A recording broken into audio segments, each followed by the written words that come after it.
Welcome, welcome, welcome, everyone, to another adventure into reality. Today, I am joined by a special guest. His name is Seth Pruzansky. Seth is his own motivational self-help person, self-developed his own skills, and has one hell of a story to talk about.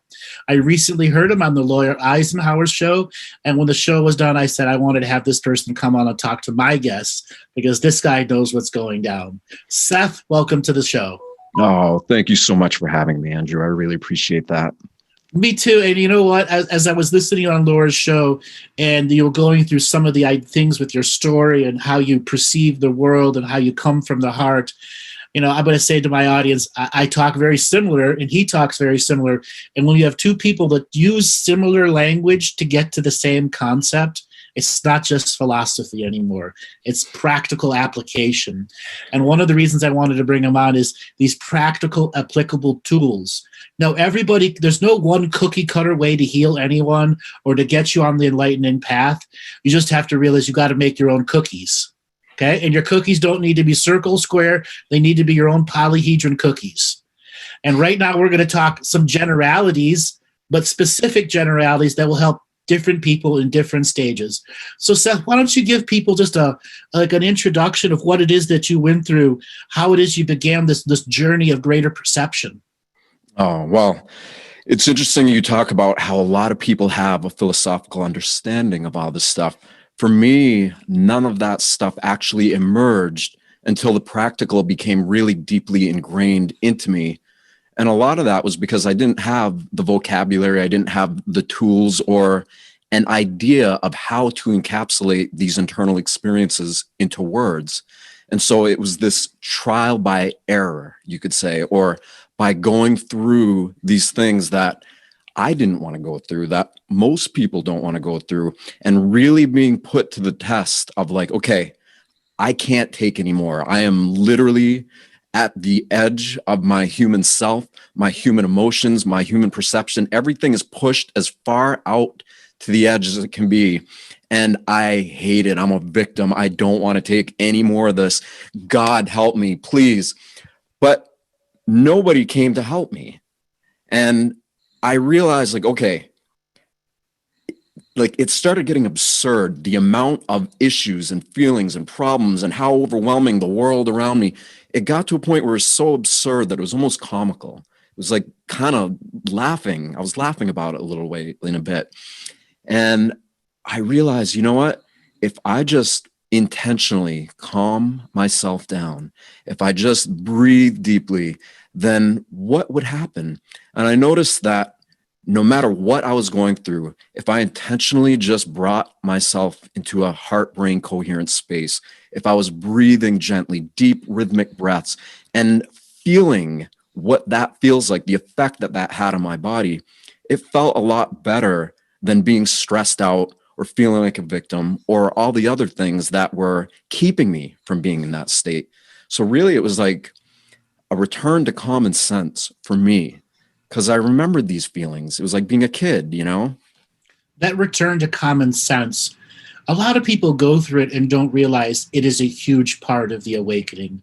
When common sense unfolds itself once again and helps you realize some of the gullibilities and mistakes that we've made in the past and the current habit patterns that makes it easy for us to fall victim to our own inequities within ourselves.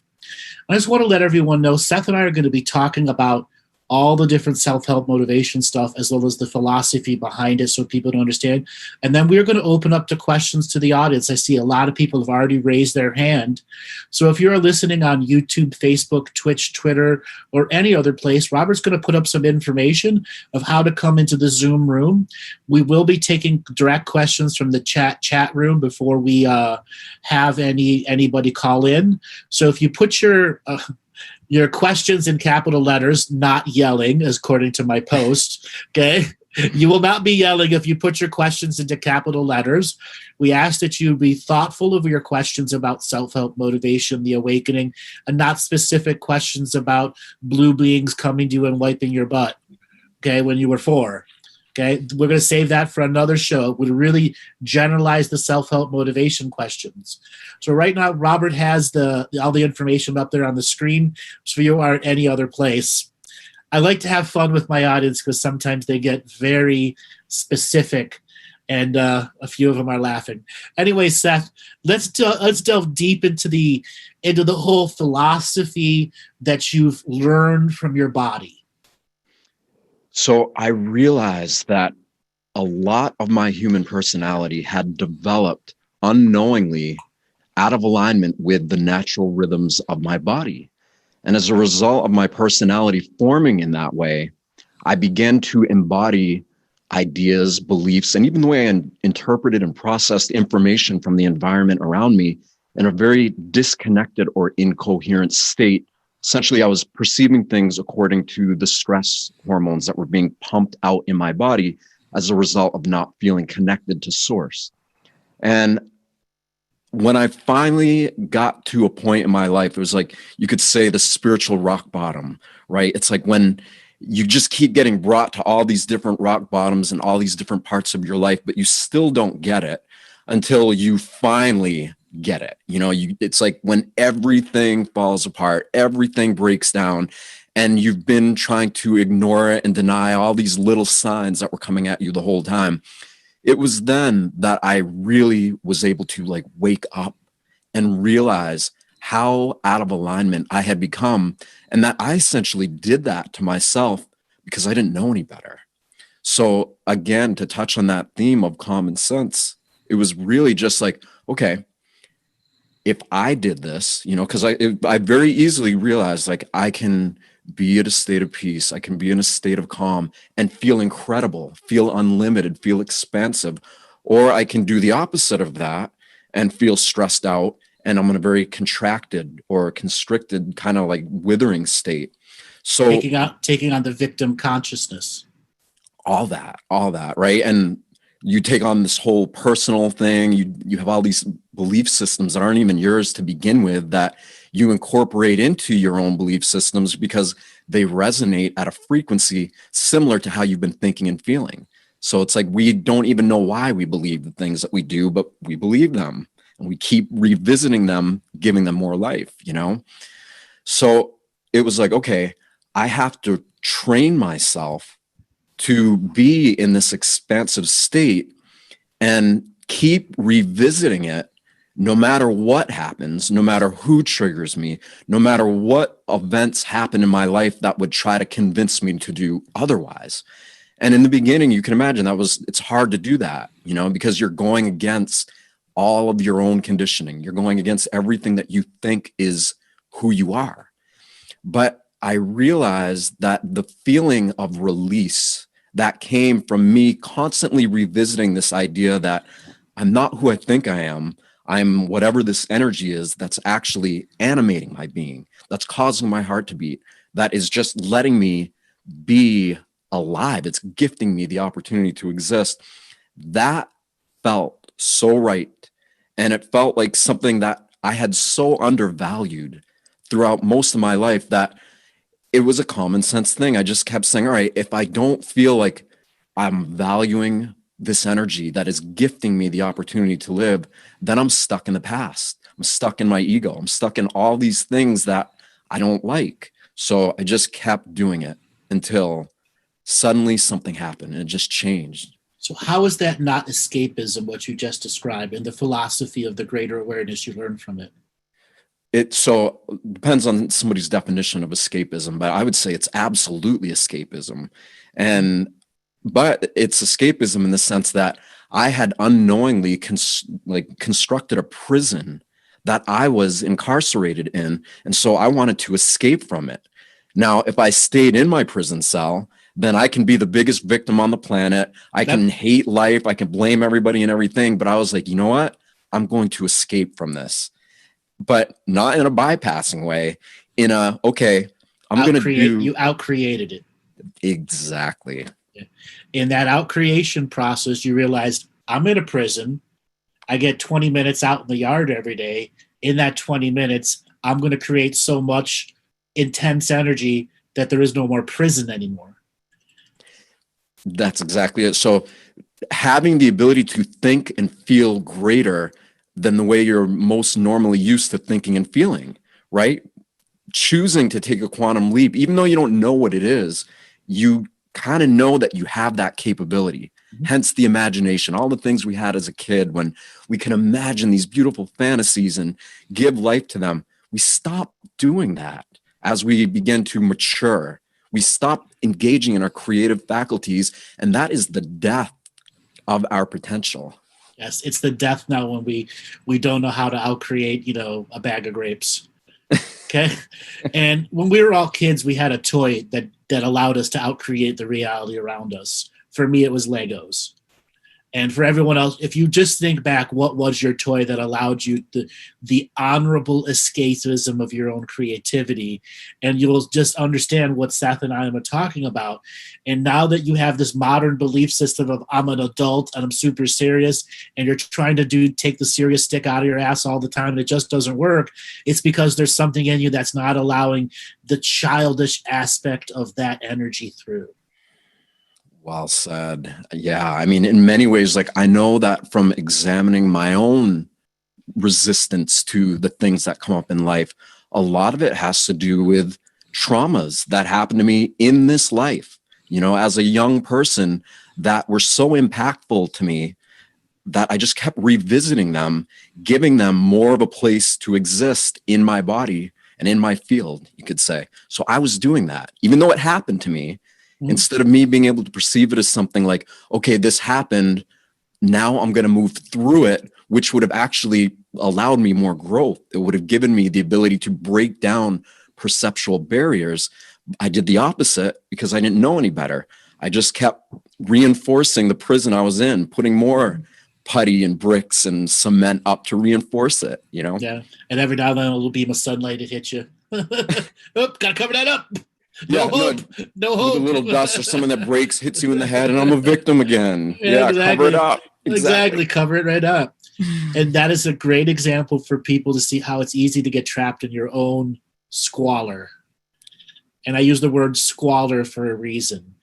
It's what lowers your frequency and energy each and every day. It's the habitual habit patterns that bite you in the ass over and over again.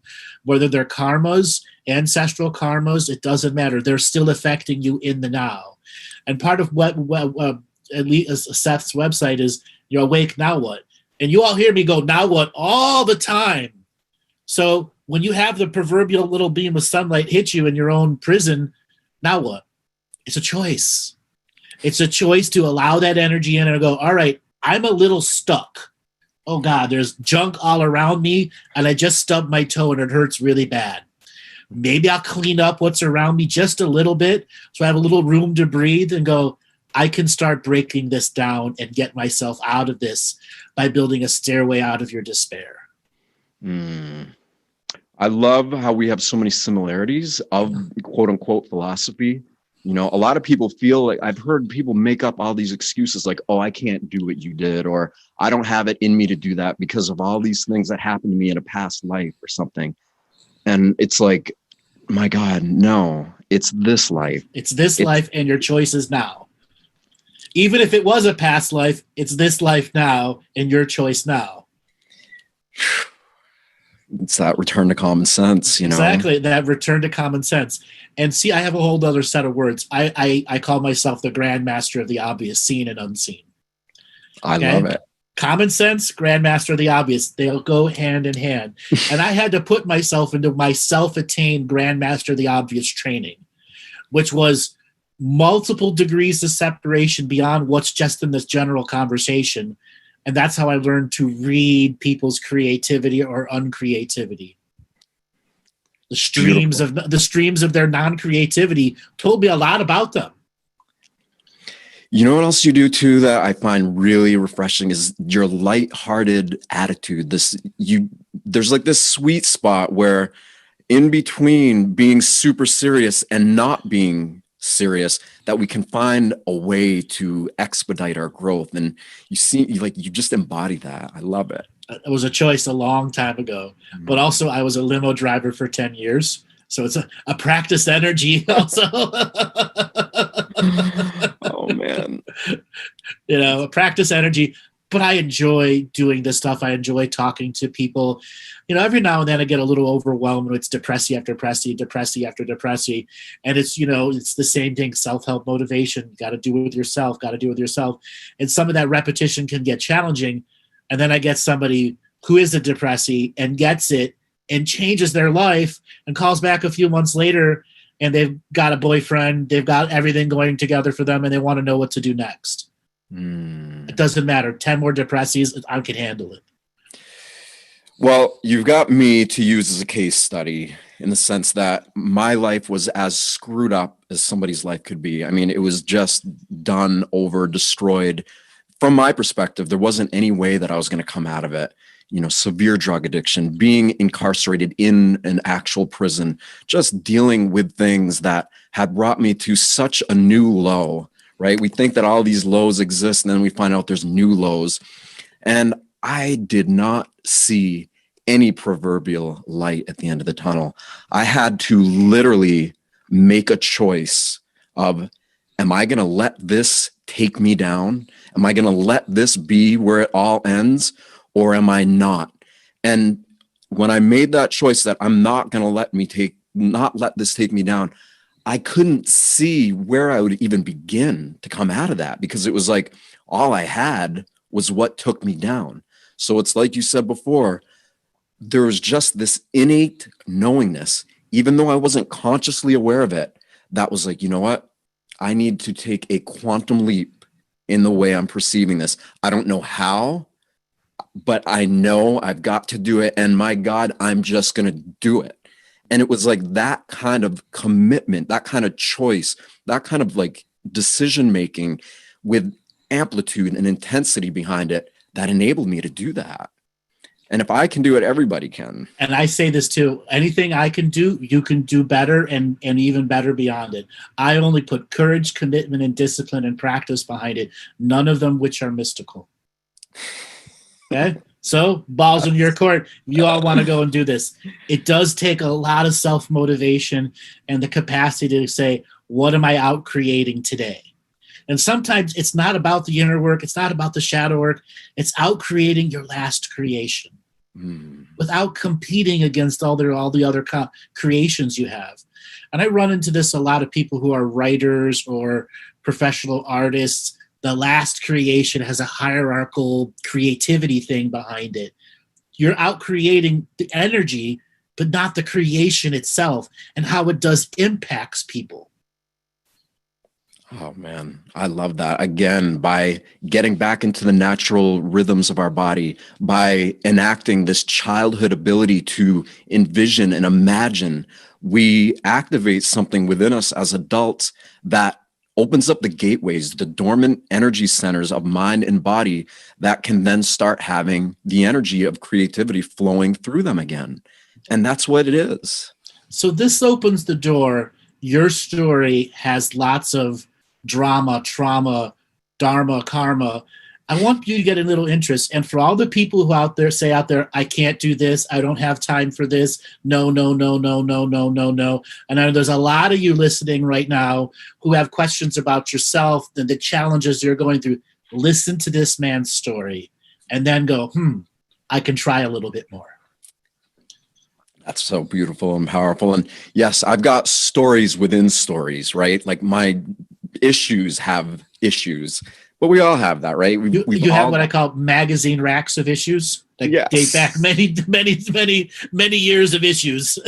Because it's true in many ways. A lot of the initial stuff that kind of sets us on a downward spiral or, off spiral to whatever we're connected to, it comes from something that happened and we keep reinforcing it. So it's like the same thing, but with a different appearance in another part of our life, and we keep reinvesting energy back into being a mess, So I'll summarize a story for kind of the last big initiation or problem that happened to me, because it's very much in alignment with what we're experiencing right now as a species as a result of COVID and the pandemic.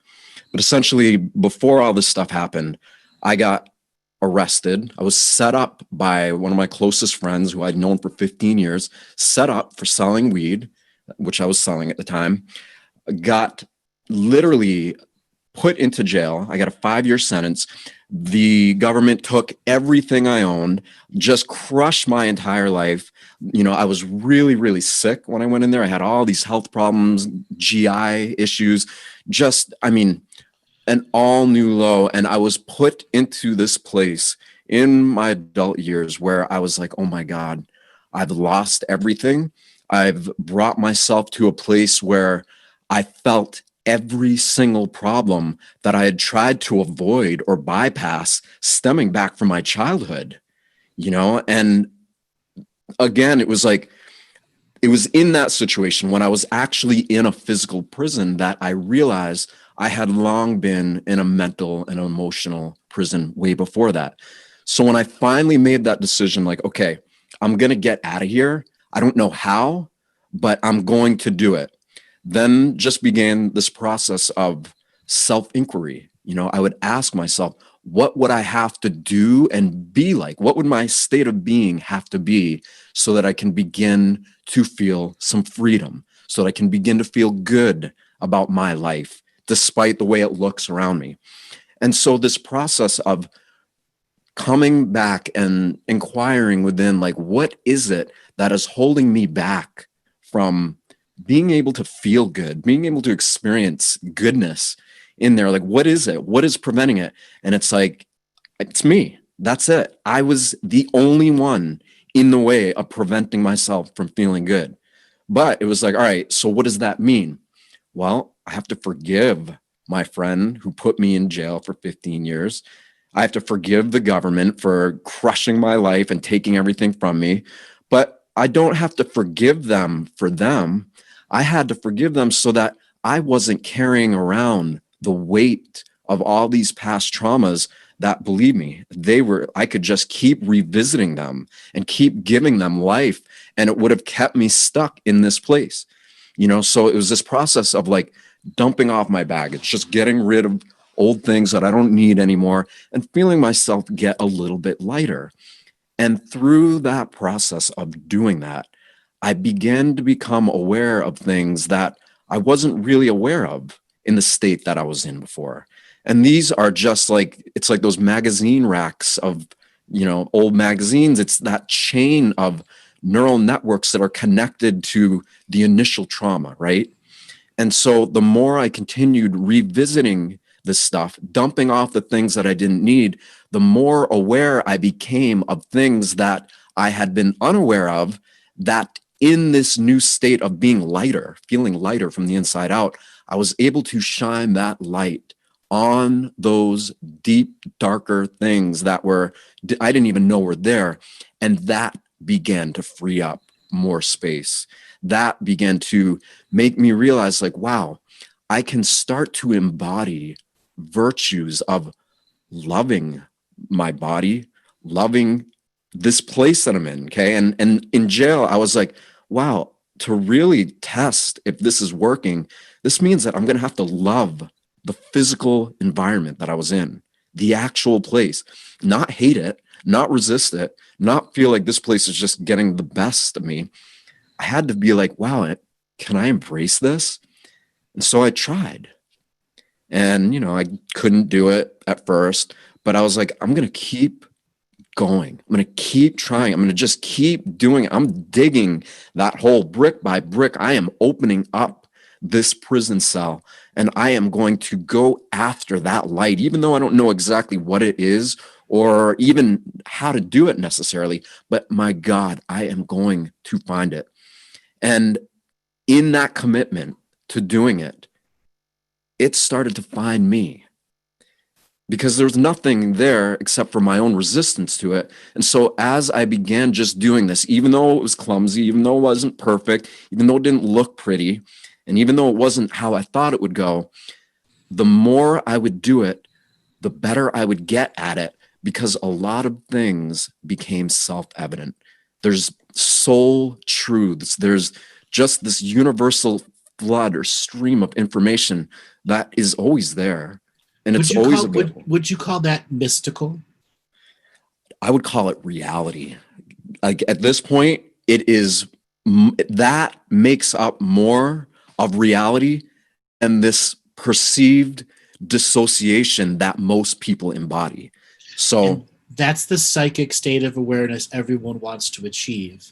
When that journey, which you just spoke about through persistence, started showing you the many layers of reality, what I call is the uni world layered on top of each other. And every layer comes back, and sometimes it's a this layer, and sometimes it's a this layer, and sometimes it's a pulling out the sheet all around you, and whoa, new things to see on the horizon. And right, the crazy thing is, it's actually that makes up more of what is actually quote unquote real. Real, exactly. That's why it's on that borderline of real, mystical. To the people who have not had mystical experience, like commitment, courage, and all that isn't mystical, but it creates this byproduct of mysticism and of the different layers of reality.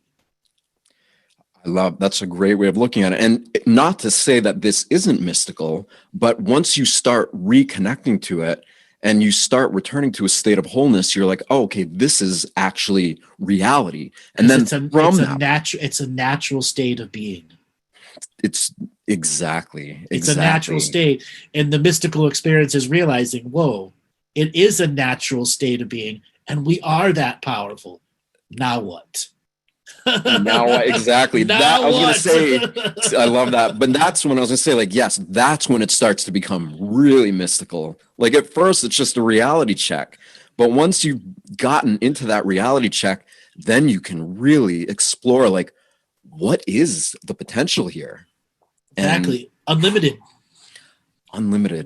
And you know what else I noticed about it too? Because when I was in prison, I was being assaulted and just all the things that happen in a prison. But as I really started getting in coherence with these natural rhythms, these states of being that are in everybody, I began to watch how the men around me began to change as a result of it. So these hardened, tough, just angry at everybody and the whole world type mentalities would suddenly become like little kids. You could see awe and wonder and imagination in their eyes. And they didn't really know what was happening, but they're like, what is this? What's happening? Like, what, and I was like, oh my God. I was doing something internally that was having an external effect. But what was beautiful, you were changing your pheromones, which they have no control over their pheromones, which immediately puts them into that state of what your pheromones are emanating. Joy, happiness, love, creation, outcreation. It's a habit, right? Like that. Yeah. It's a choice that we do over and over that turns into a habit. But why don't most people do it? Well, they don't know that they're even capable of doing it because we've grown up in a culture where nobody really teaches us. But even more than that, now there's people out there like saying, hey, here's some pretty practical steps to do. But a lot of people don't want to do it because it means they have to change the way they've always been doing things. And that's a threat to the ego or to the part of themselves that resist wanting to change. But I found the antidote to that is, or an antidote, because everybody's going to have a different process to get there. I just kept considering, like, how much do I value what I don't know, because I know that there's this innate intelligence in my body that's way more intelligent than I am. Now I can focus on that, or I can focus on all these problems that I think I have that brought me to a place of suffering. But when I focus on this, when I take what little bit of intelligence I have and focus on this innate intelligence of my body, suddenly I start becoming more intelligent as a human. And my ego, even though it resists wanting to keep focusing on that, eventually it starts to subside. That persistence of wow, there's something miraculous happening to me and through me. And I'm going to prioritize creating a relationship with that more than I'm going to stay in the state of dysfunction that that's brought me to this point. It gets easier, and it gets your whole perception of self and reality becomes so much more rich than all the money you could ever have, than anything you could ever have. And that's really it. It's returning to a state where you prioritize this so much that by paying attention to it, it starts paying attention to you. And the rewards are infinite, you could say. So we have a question from Eileen Sullivan. Can you describe this innate intelligence a little bit more? And I want to add this 2 cents before we go in. So our DNA instrument of experience is the instrument, is the guitar, but it's the genius that can make the guitar play. So go a little more in depth onto the innate intelligence that you were tapping into inside the body itself. I love it because it's a great question. And at first, like I said earlier, I didn't have the ability to articulate this because I had to work through these processes of actually connecting to it so that I could really understand what this was. But innate intelligence is simply this. There is some kind of energy that is animating our physical form. It's causing our heart to beat. It's causing our lungs to breathe. It's causing all these autonomic functions to take place in our bodies faster than the speed of light. And I realized, okay, I'm not doing that, right? Me, Seth, the person I believe myself to be, can affect that, but I'm not the one who's ultimately doing that. There is something happening to me, through me, that is way greater than my ability to perceive it or my ability to be able to perceive it up until that point.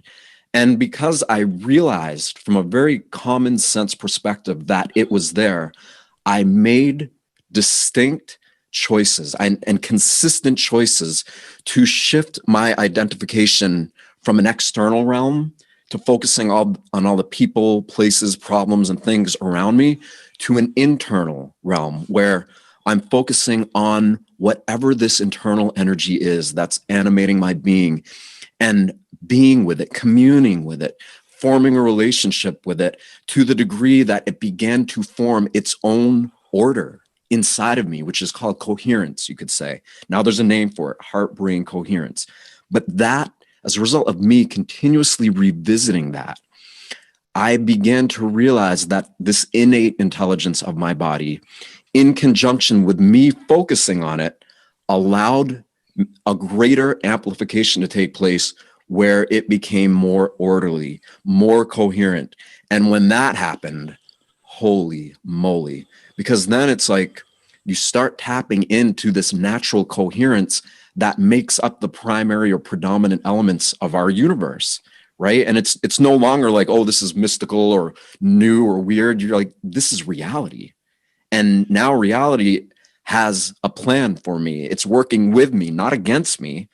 I was the one working against me. And your inner self was the incoherence, but your deeper self was the coherence. It's beautifully said. And that's exactly it. And I just chose to make that deeper self, that internal world of perception, more important than the external. So that the incoherence is your sympathetic and parasympathetic, which stores all of the programs. With the self-defeating habit patterns, et cetera, stuff we talk about all the time.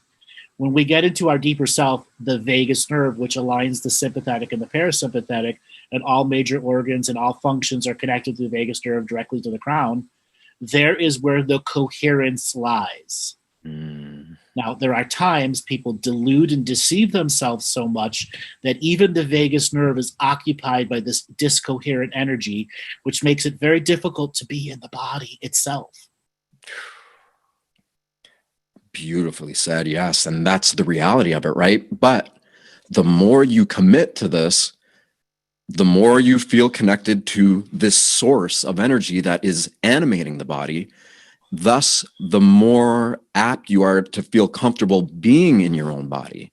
And those were like the beginning stages of it. It was like, oh, actually, I love this. It feels great. Like I can really get into this. It's a blissful state that constantly repaid you enough to know the more I enter that blissful state, the more I am gifting myself this greater journey of awareness.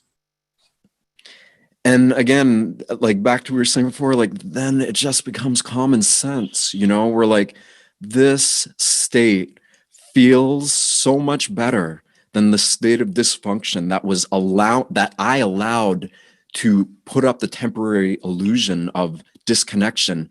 That why would I choose to go back into it now that I've so consistently chosen to come out of it, you know, to go ahead. I have a question that I get asked a lot, but this is a good question and a good state. Now, I have this personal thing about people going into curiosity learning, and true curiosity learning is the most destructive form of learning we have today. So Seth, can you please comment on the distinction between curiosity learning as an internal creative exploration as relative to external information consumption? You know, there's different levels of perception, right? And different people are at different places in their own journey to becoming awakened and realizing what that is.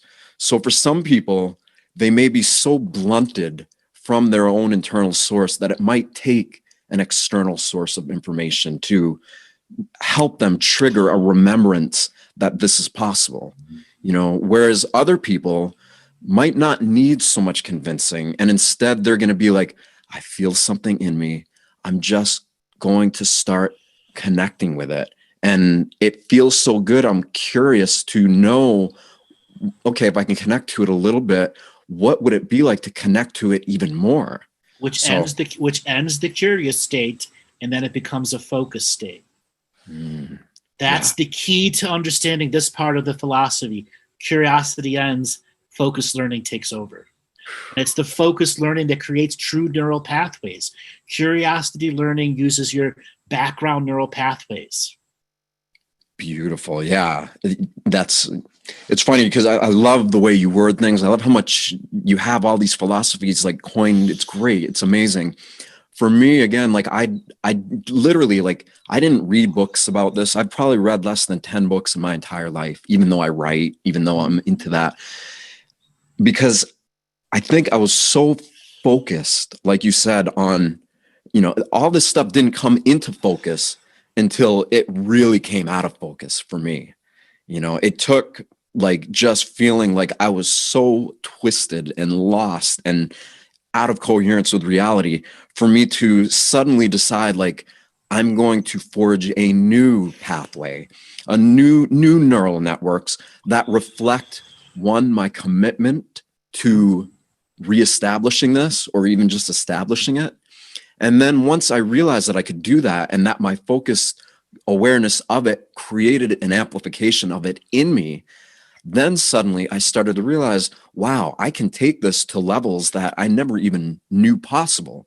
Because at that point I was generating feelings from inside of me, because the body's holding on to so much stuff from the past that we put in there. You know, we loaded it up with all this stuff. And when suddenly it's lightened up, we've lightened our load and we feel better. And then that same part of our body has new life in it. And when we focus on that part of our body with this coherent energy in place and with our ability to envision or imagine what could be possible, then we're activating the innate capacity of that energy center in our body to start producing new chemicals, new hormones, new expressions of reality that we didn't even know was possible before. Well said. Yeah. And this leads into a question from Santo. Can Seth give the audience some light on how he translated his internal learning experiences during his term in prison to the outside world when he was released? Some examples of the highs and lows of learning. That's a great question. And it's probably one that could be answered in a multitude of ways. But what I did specifically was, like I said, I made a commitment that I was going to change no matter what. But I also somehow intuitively knew that if I write out what's happening to me, then it's almost like a cathartic purging, in the sense that I'm taking all of this shit that is just stuck in me, I'm unpacking it, and I'm writing it out onto paper, getting it out of me, right? And then looking at it objectively and realizing, oh, that's not who I am. That's what I was, maybe, or it's what I thought I was, but it's not actually what I am. And so by writing out I wrote my entire life experience out, thinking that if I did that, I'm going to have the ability to look for self-defeating patterns or belief systems or things that could hold me back. And sure enough, right away, I saw them just in writing out my own life experience, and just getting that out of you, putting it onto paper and looking at it objectively, you feel so much lighter. You feel so much better. So that's what I did that kind of initiated that process or began it. And it's funny because I put the book out in the world, and I never would have put that book out in the world because it was so personal. And the intention was never to put that out in the world. I mean, there's things I wouldn't want to tell anybody that I have completely put out there for the entire world to see. And the reason why is because as I began this process of cleansing myself, you could say, or becoming more in alignment with this miraculous energy that is animating me and activating all these glands and energy centers and plexus centers that are all throughout my body, I began purging at such a profound and deep level that I was getting all of my own personal stuff out of the way. And I realized that I was processing other things, collective things, deeper things, ancestral things. But I was only processing them because I had done enough personal cleansing to be able to start working at those levels. And so the book, I put that out there as a way of like, if I am brutally honest and just opening my heart and showing my greatest vulnerabilities to everybody, then I'm giving others the permission to do the same, to break down social stigmas, to break down barriers of human communication that keep us enslaved and trapped. And that's part of this greater karma to dharma cleansing that just happens naturally. And you did it out of your own body awareness. Now, one of the big teachings that I've been putting out for the longest time is to people to sit before what I call a ceremonial fire, something they put prayers of in front of before the fire started, have an opening prayer, and then tell their story to the fire, just like you did for the purging, because you give the exact description of why you tell your story to the fire, so it's out of you.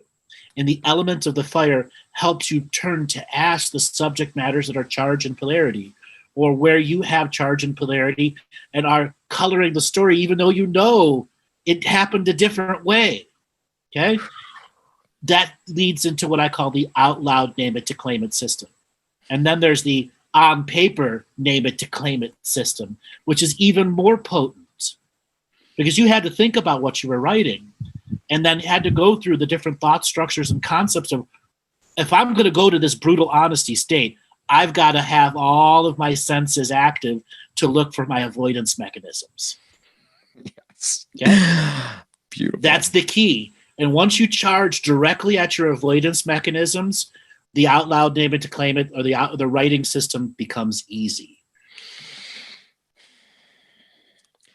You come to a recognition that you can't fool yourself. You can't fool the universe. You can't really fool anybody or anything. And so you realize that why would I even try to, and you get to a point where you're like, it feels so good to be honest with myself, to be clear with myself, that I want to create more of that in me and around me. And the more somebody's committed to that, the more they're able to find ways or just ways that come out of nowhere that assist them in furthering that process. So here's a little bit of a left field question we talked about before the show. please discuss what Andrew often refers to as love and lighters bullshit attitudes, more specifically in practical terms.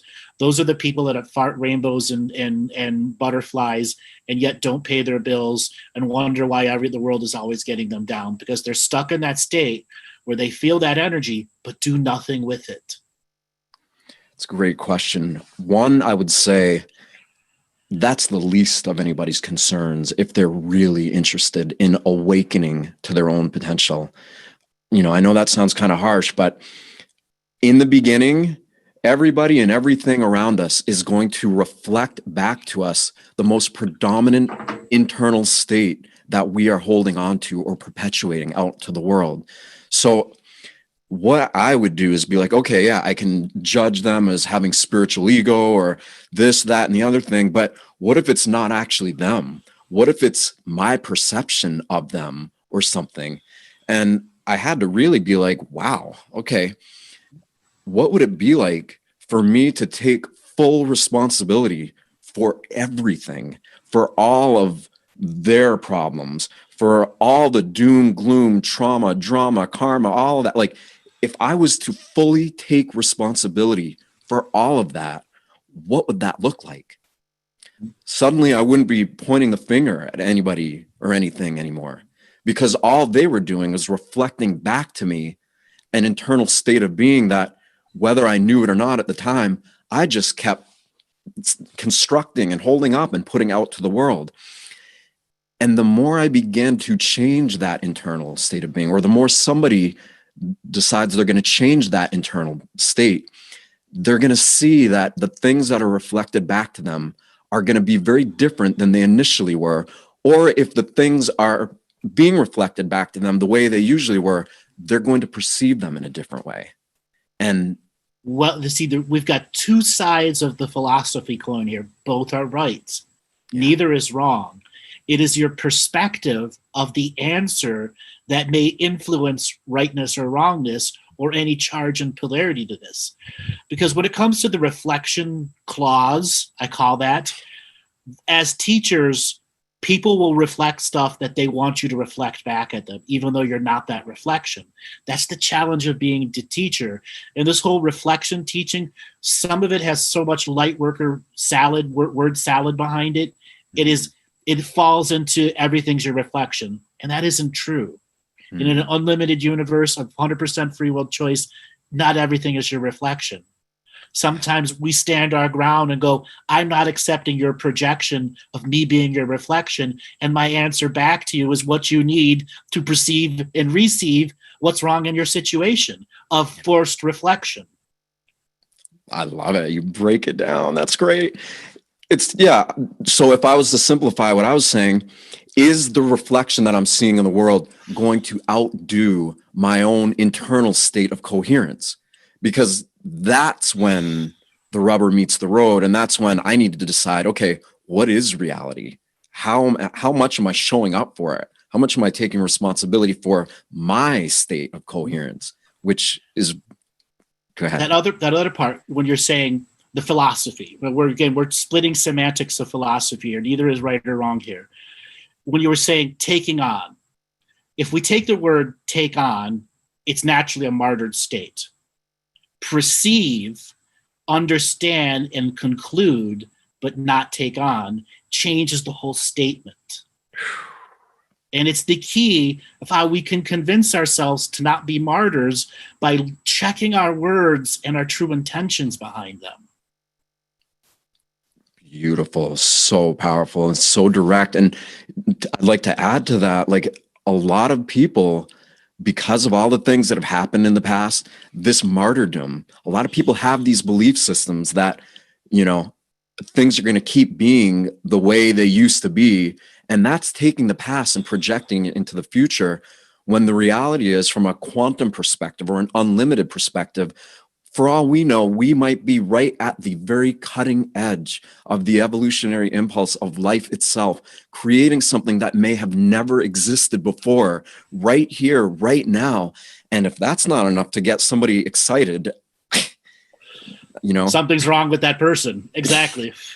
that needs self-healing, self-nurturing, self-motivation, self-discovery, and an accountability checklist to keep you moving on that.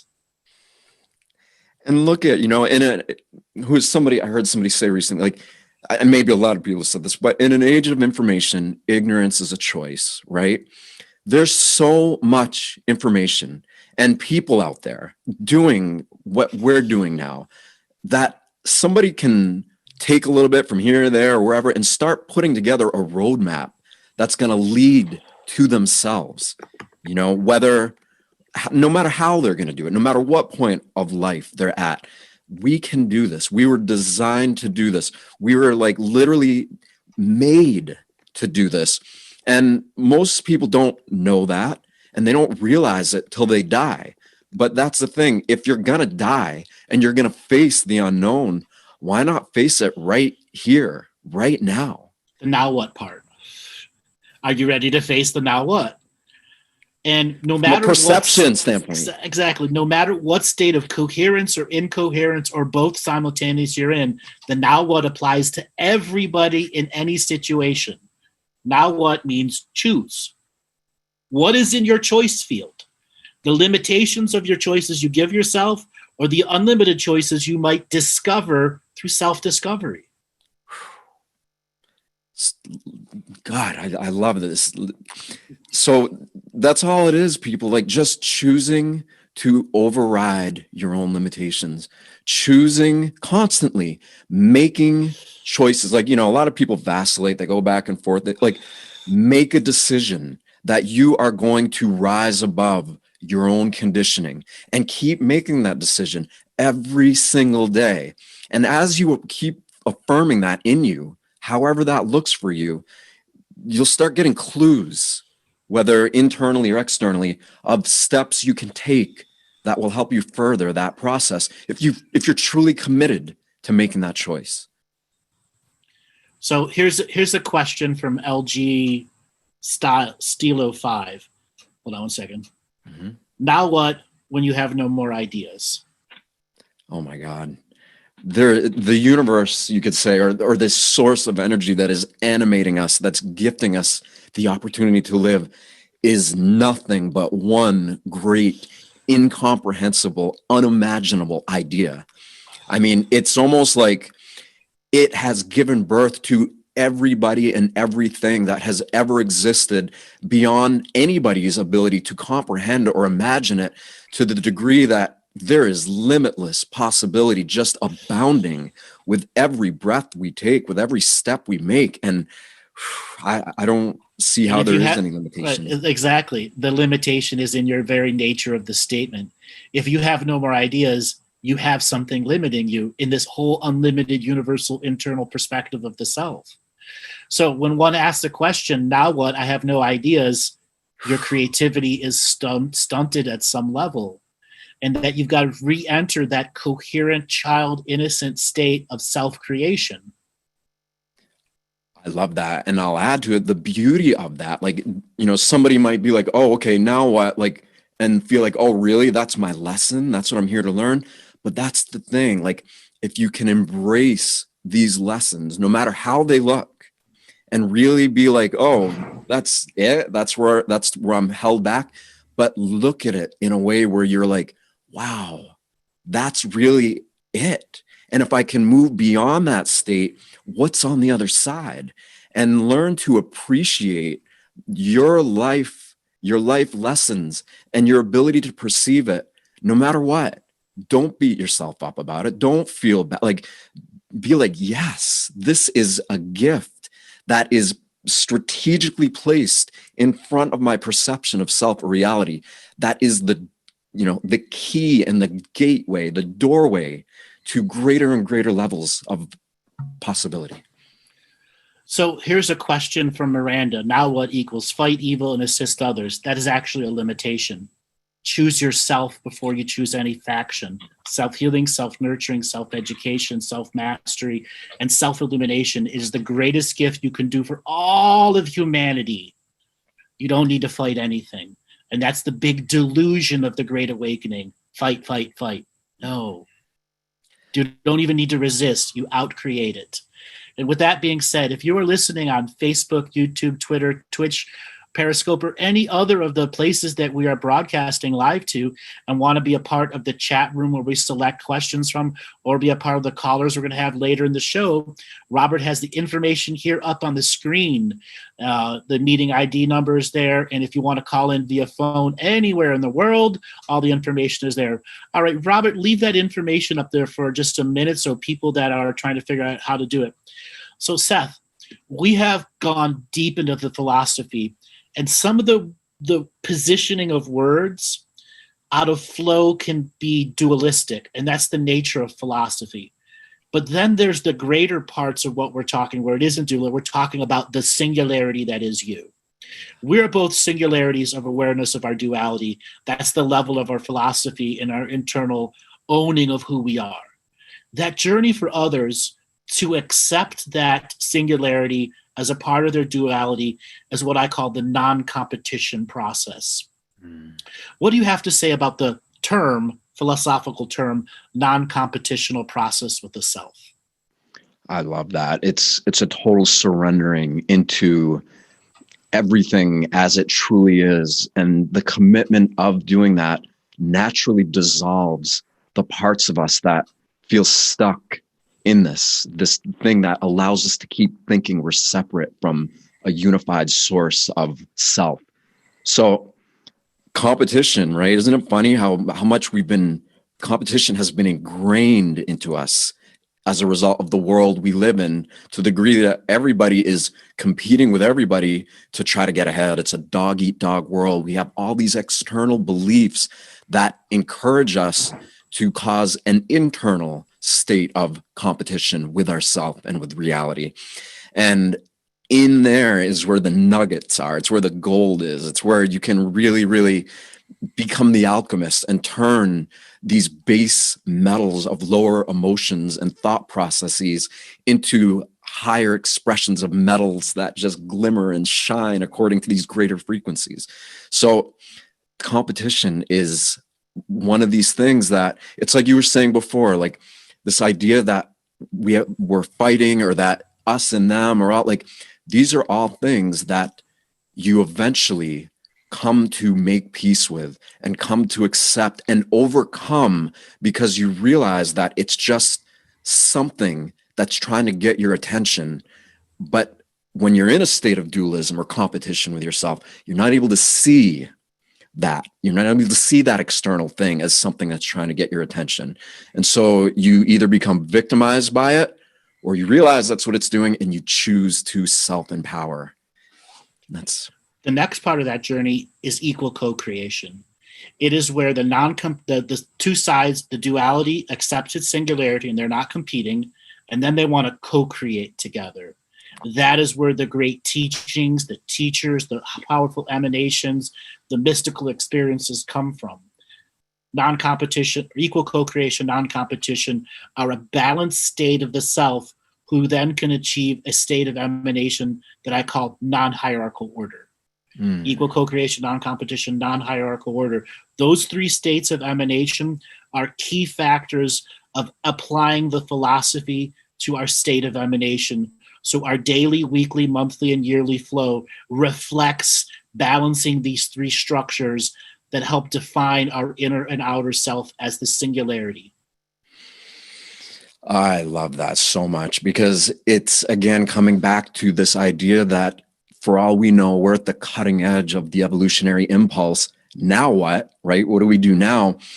We have the ability to recognize, through our willingness to be participants, co-participants in this great process that's unfolding through us, that as we are participants in it and we are aware of it and we're watching things happen and unfold at greater and greater levels from this place of perception within us that is expanding and growing according to the nature of reality as it is right now, it gives us the ability to realize that even though everything comes from a single source, that each one of us in our perceived separation of that have been gifted abilities and gifts that are unique to us, but that when we consciously are contributing and being a participant in this process, those gifts or those unique aspects of us become ours to work with and to play with and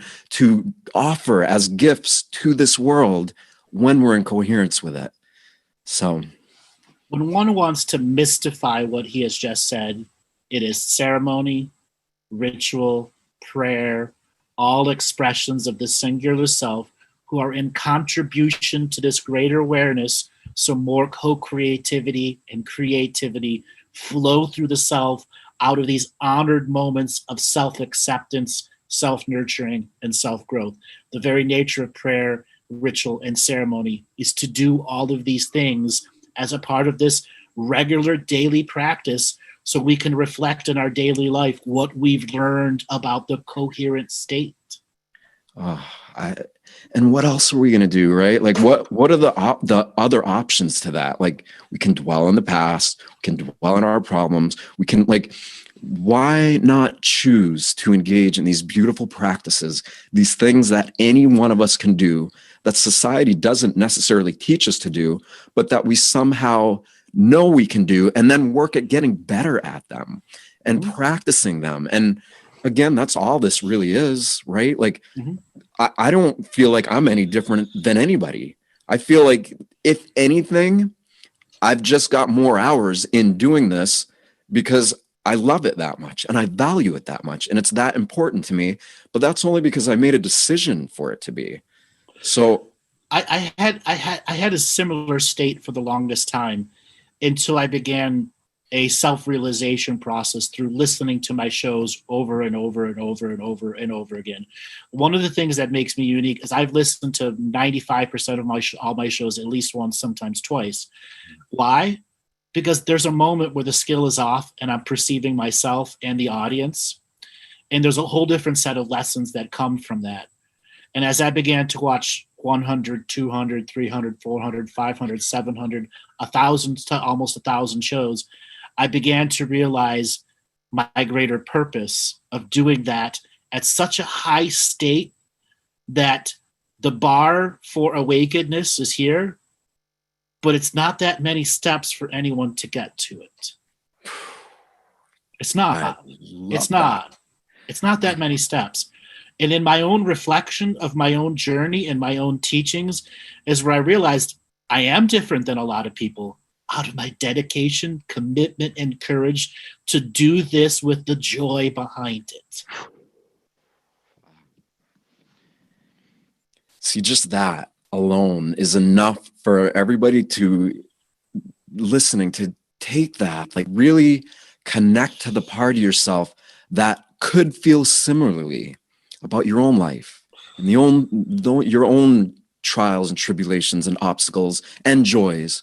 And it's that level of dedication to it that really gets the results. I mean, it's that simple. So lately on the show, I've been defining effort for people, what C+ effort is to what A+ effort. So what does effort really mean from your philosophy, and how is it applicable and something that people can reflect on going, is my effort equivalent to this? So I see that as a progressive realization of a worthy ideal, right? One, you've chosen that connecting to this awakened or higher aspect of you is a priority. And so in the beginning, it's a little bit of a challenge. Sometimes it can be for a lot of people because we have so much working against us that we have put there, but that we didn't know we put it there. So in the beginning, we're making this choice, we're affirming it over and over, and we're creating new neural pathways that start to take greater root in our entire being, that with more practice, more repetition, more commitment, start to ingrain themselves deeper, like roots of a great tree, deeper and deeper into our being. And when it does that, you could look at the old past experiences, the traumas, the stuff like that. They just don't have anywhere to live as this new tree, this new root system begins to take place. And the roots of this tree take those traumas and they convert it They turn it into something where it doesn't have anywhere to live. So it either needs to become fertilizer or soil to this greater tree, or it's just going to get pushed out of the garden altogether. It just has nowhere left to go.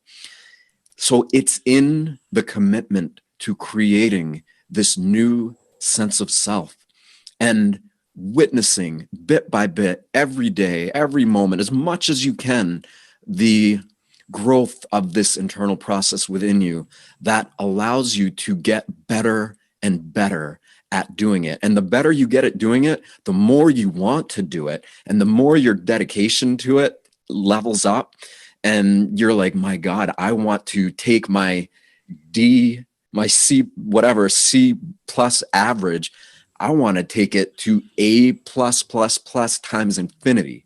It just happens the more you do this, because infinite potential and possibilities start coming into your view of self and reality. And my God, if that doesn't get you lit up, it will get you lit up. So if you're not seeing it, then it means that there's something there that is yours alone to own, to learn from, to get beyond. And if you can't get beyond it, well, you just got to keep working at it. That's why when in the course of our personal human events, there comes that moment when we look in the mirror of meaning of ourself and something looks back at us. Raising of one's awareness.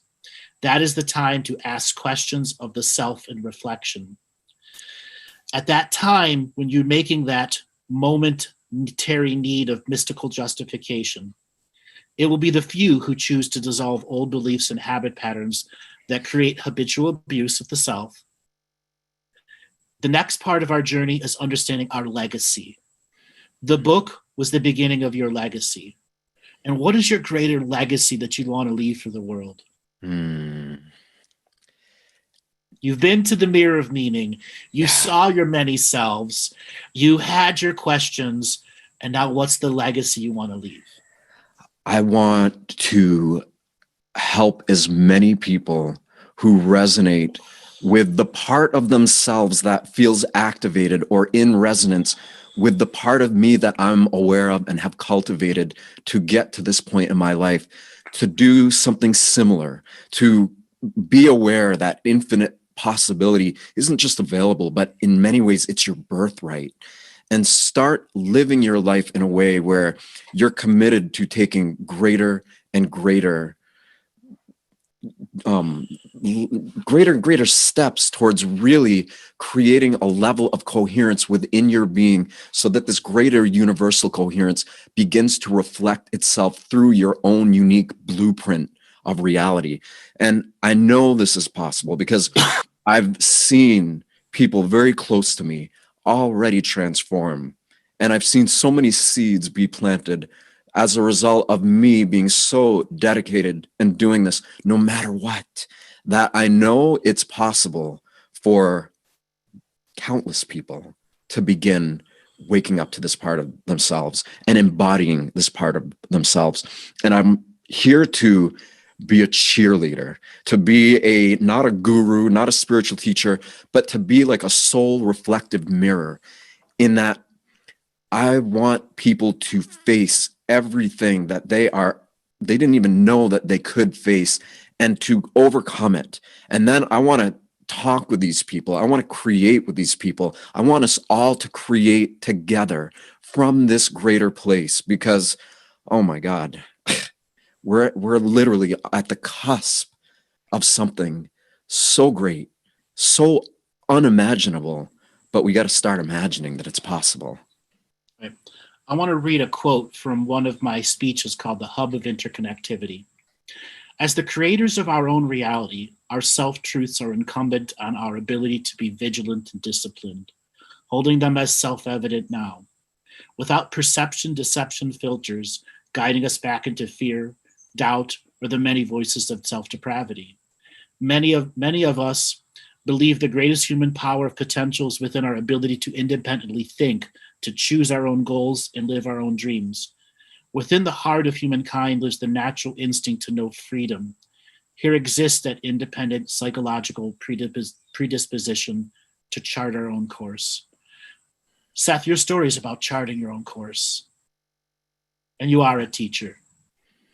And what we have as an opportunity is to help people chart their own course, to create what I call a fourth dimensional personal human business plan through the self-practice.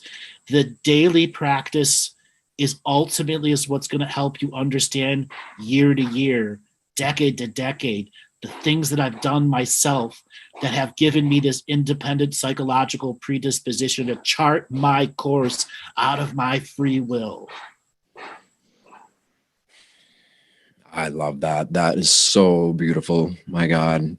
And it's true. Like, I always tell people, like, okay, if you resonate with what I'm saying, if you can learn from it, if you can look at me or Andrew or whoever as however you want, but really take it to heart and realize that, ultimately, and I'll speak for myself, I feel like if you resonate with what I'm saying and what I'm conveying and the frequency that it comes through me, then let that be the inspiration that helps you become aware of that part of yourself.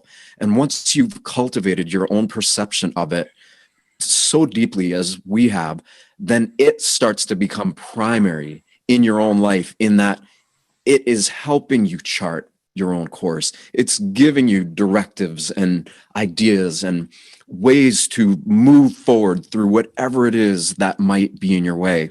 When you've connected to that place, to this degree, you won't need to listen to me or anybody else ever again, because you'll be listening to it, the source of it all, communicating to you and through you.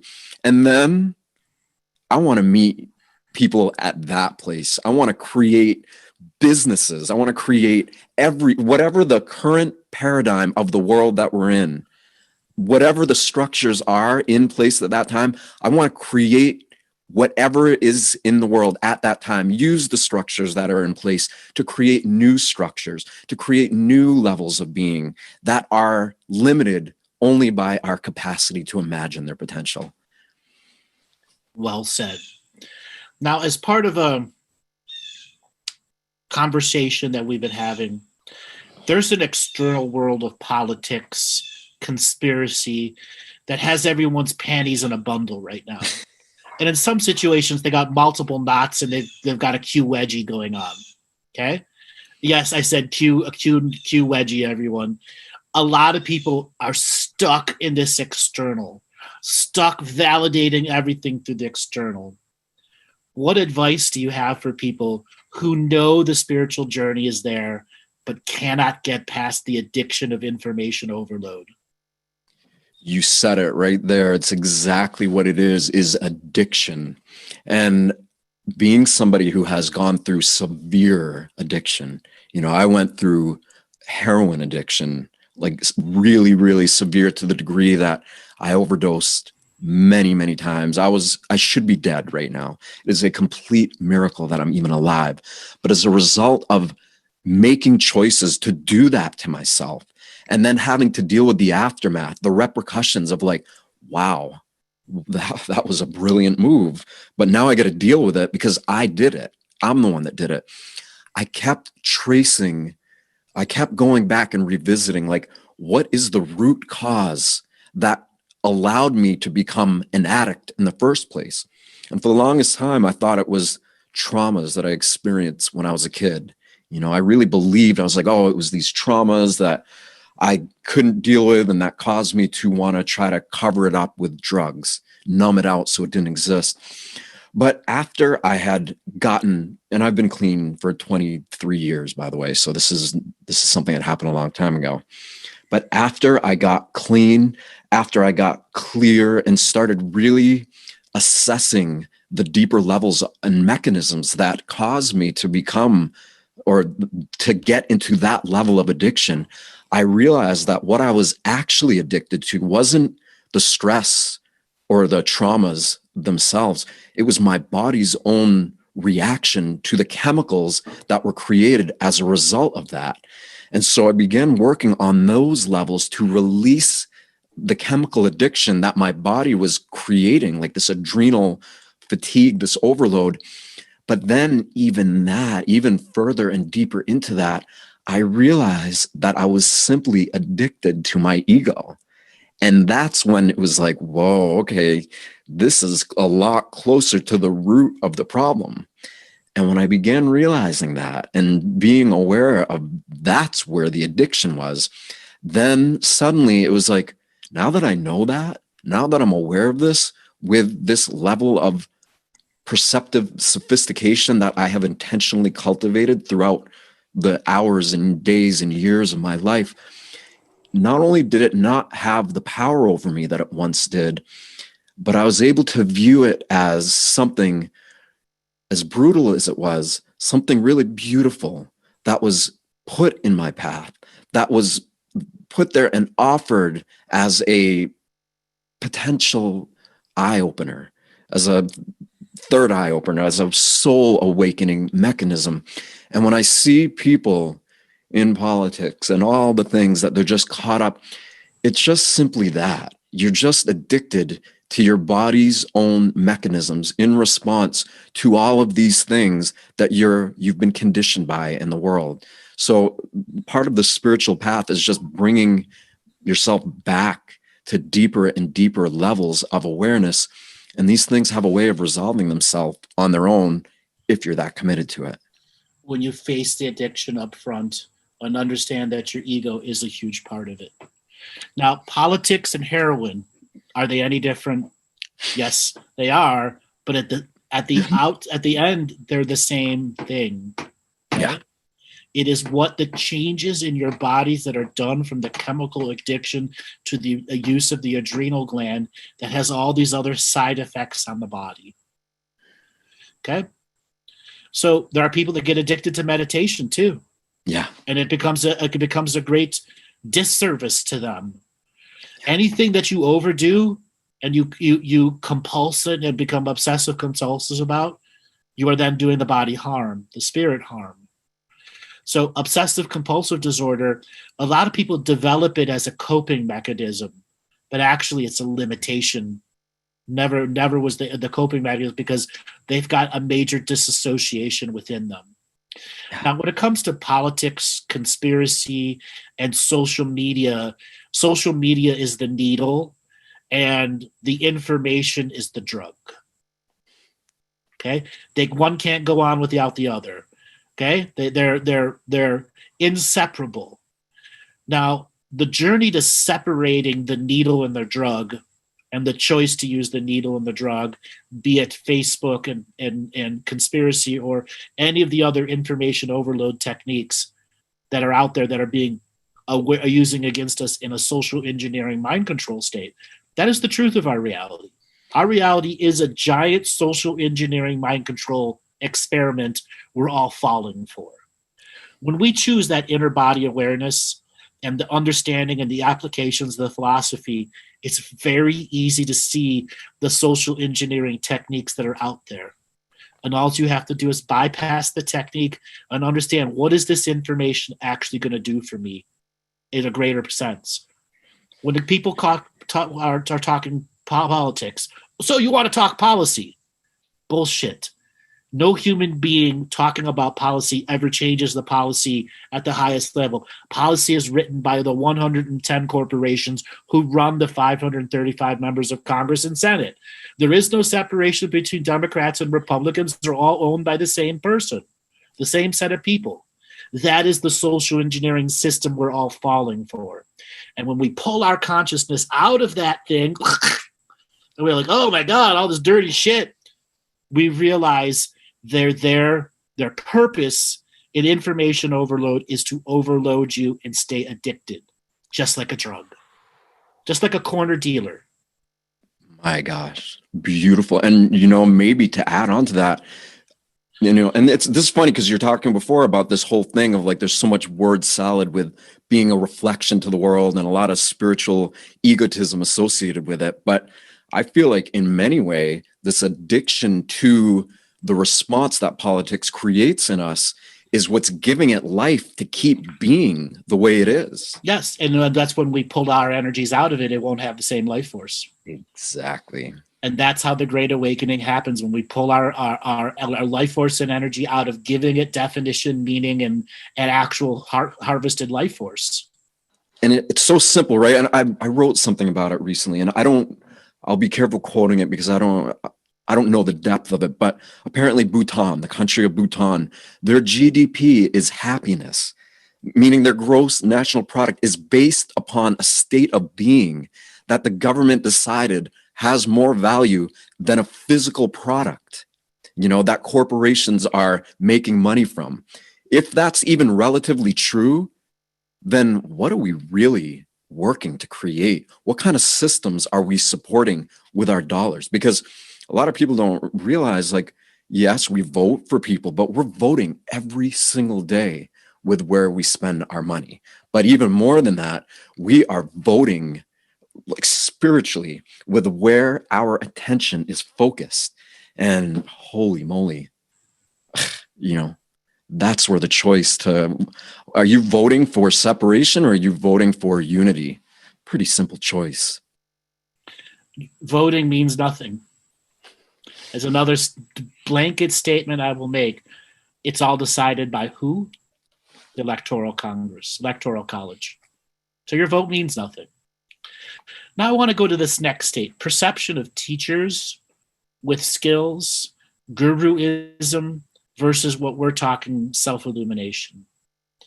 Now, a lot of people mix marketing, and this is what dumbs down the teachings because they take a marketing class or they've never taken a marketing class and they're trying to describe who they are and what they do to a general audience who doesn't even understand what you're talking about, which creates this giant word salad that has vegetables and meat all trying to be served to everyone's individual choices of vegetarians, meat eaters, omnivorous, and everyone's got to pick out of the salad what they want. Okay? This is the challenge of self-promotion. Okay? People have dogmas of belief. Okay? And their dogmas are going to drive them to what they believe or don't believe. But then there are people who are ready to let go of dogmas, say, I don't want your word salad. I'm ordering a la carte, what works in the moment. And I am one of the biggest people that promoted for the longest time, use the a la carte system of what works for you in the moment. Couldn't be any better. I agree with you wholeheartedly and fully. And I know there's so many people that they read a few books and all of a sudden they sound like they know what they're talking about. But the more in alignment you are with the natural rhythms of your body, which is what we always keep coming back to, the more you have a better ability to discern what they're offering, if it's right for you or not in that moment. Because again, there really is no separation, and they're not wrong, quote unquote wrong, for doing that. Everybody is just doing what they're doing. And you, with where you are at this point in your life, is going to make a decision of what you value, of what's important for you. And that's your right. That's your choice. And it's really that simple. Making that choice seems really hard for people now. They're going from teacher to teacher, meditation to meditation, and they end up getting what I call a PhD in YouTube, which is not an education. It makes you dangerous to yourself. You put committed discipline and courage into self-education. You didn't get a YouTube PhD to get there. Let's talk about the YouTube PhD people and how destructive it actually is to them in the end. A doctorate in Google. It's so I love that. It's such a great way of thinking about it. And it's true. Like, there's so much information that it can be information overload. But again, that's when we, as aspirants who are choosing to connect to the greater aspects of our own self, have to exercise some self-responsibility. It's like if you're watching somebody or something and you resonate with what they're saying for a little bit and it's empowering you, you can get better at feeling if your energy field is going to continue being empowered by it. If it's not, then you have to be a big boy or a big girl and recognize when something isn't helping you and then make different choices. And you can do that because you are not any different than anybody or anything that has ever existed on this planet. You just believe yourself to be based upon conditioning that you have been subjected to mostly throughout the course of this life. And that's okay. It happened. But now that you recognize that's happening, you can make better choices. And if you don't know how to make better choices, you make a decision that somehow, some way, better choices are going to find their way to you, and they will. And when you do that through all these things we were talking about tonight, you take away what works for you and you put it into practice, you're going to know if somebody or something is going to continue to feed you at the levels of soul, at the deeper levels that you truly want to grow from. So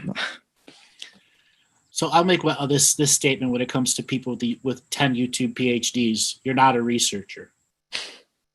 You're not a researcher. And a lot of people give themselves this, I'm a researcher. No, you're not. You've got a YouTube PhD in watching videos. You only have the neuropathic understanding of watching the video. You have not written anything out. You have not created any papers. You have not put charts and stuff together to take that information and make a much deeper understanding other than auditory neuropathic input. I love your tough love approach with this, because a lot of people might have resistance to that. They might be like, oh, you're insulting me. You're insulting my mechanisms that got me to where I am. But you know what? I did it on purpose because they're stuck. And we have a huge population of watchers and listeners who have 5 PhDs in YouTube. They've listened to every Ancient Aliens, every this, every that. They could cite it. They could cite the stuff about it, but they've never actually done anything with it. They didn't write a paper. They didn't write a book. They didn't put a PowerPoint together. Look, and that's why, like, those people are here and you're watching, you're feeling this. To what degree are you capable of interacting with those who are going to really tell you the things you don't want to hear? Because if somebody's feeding you a constant stream of love and light, that's great until it starts to trigger the parts of yourself that aren't love and light. Okay. And that's usually what happens is it'll feel great. It'll be wonderful. And you're like, oh, yes, yes, yes. And all of a sudden, ow, what is that? I just hit a sore point. There's something that's sticking. And then suddenly that person or thing or that information stream that you're getting from isn't your friend anymore, or it isn't your teacher. I'm going to use a piece of tough love. Regina Schultz, you don't have to write a paper or a PowerPoint to synthesize information and living it. Share it with no. You're regurgitating the information. To make new neural pathways about the subjects and truly be a researcher is to go through the creationary process with the information, just like when you were in a studying state trying to write a paper. You're engaging the sympathetic and the parasympathetic and the vagus nerve to go through masterful out-creation of the information itself. So pattern recognition is synchronistic. That's the next level learning. And in the beginning of the conversation, that's what Seth was trying to talk about, how to synthesize the learning state out of curiosity and regurgitative learning.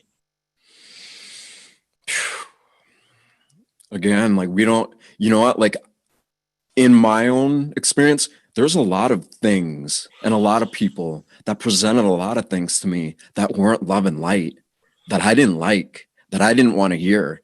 And you know what, in the beginning, I was like, F you, like, no. But I realized that was me not taking responsibility for the part of myself that was resisting what they're presenting. Now, obviously, if somebody's like hurting you, then you should know enough not to keep putting yourself in the line of fire.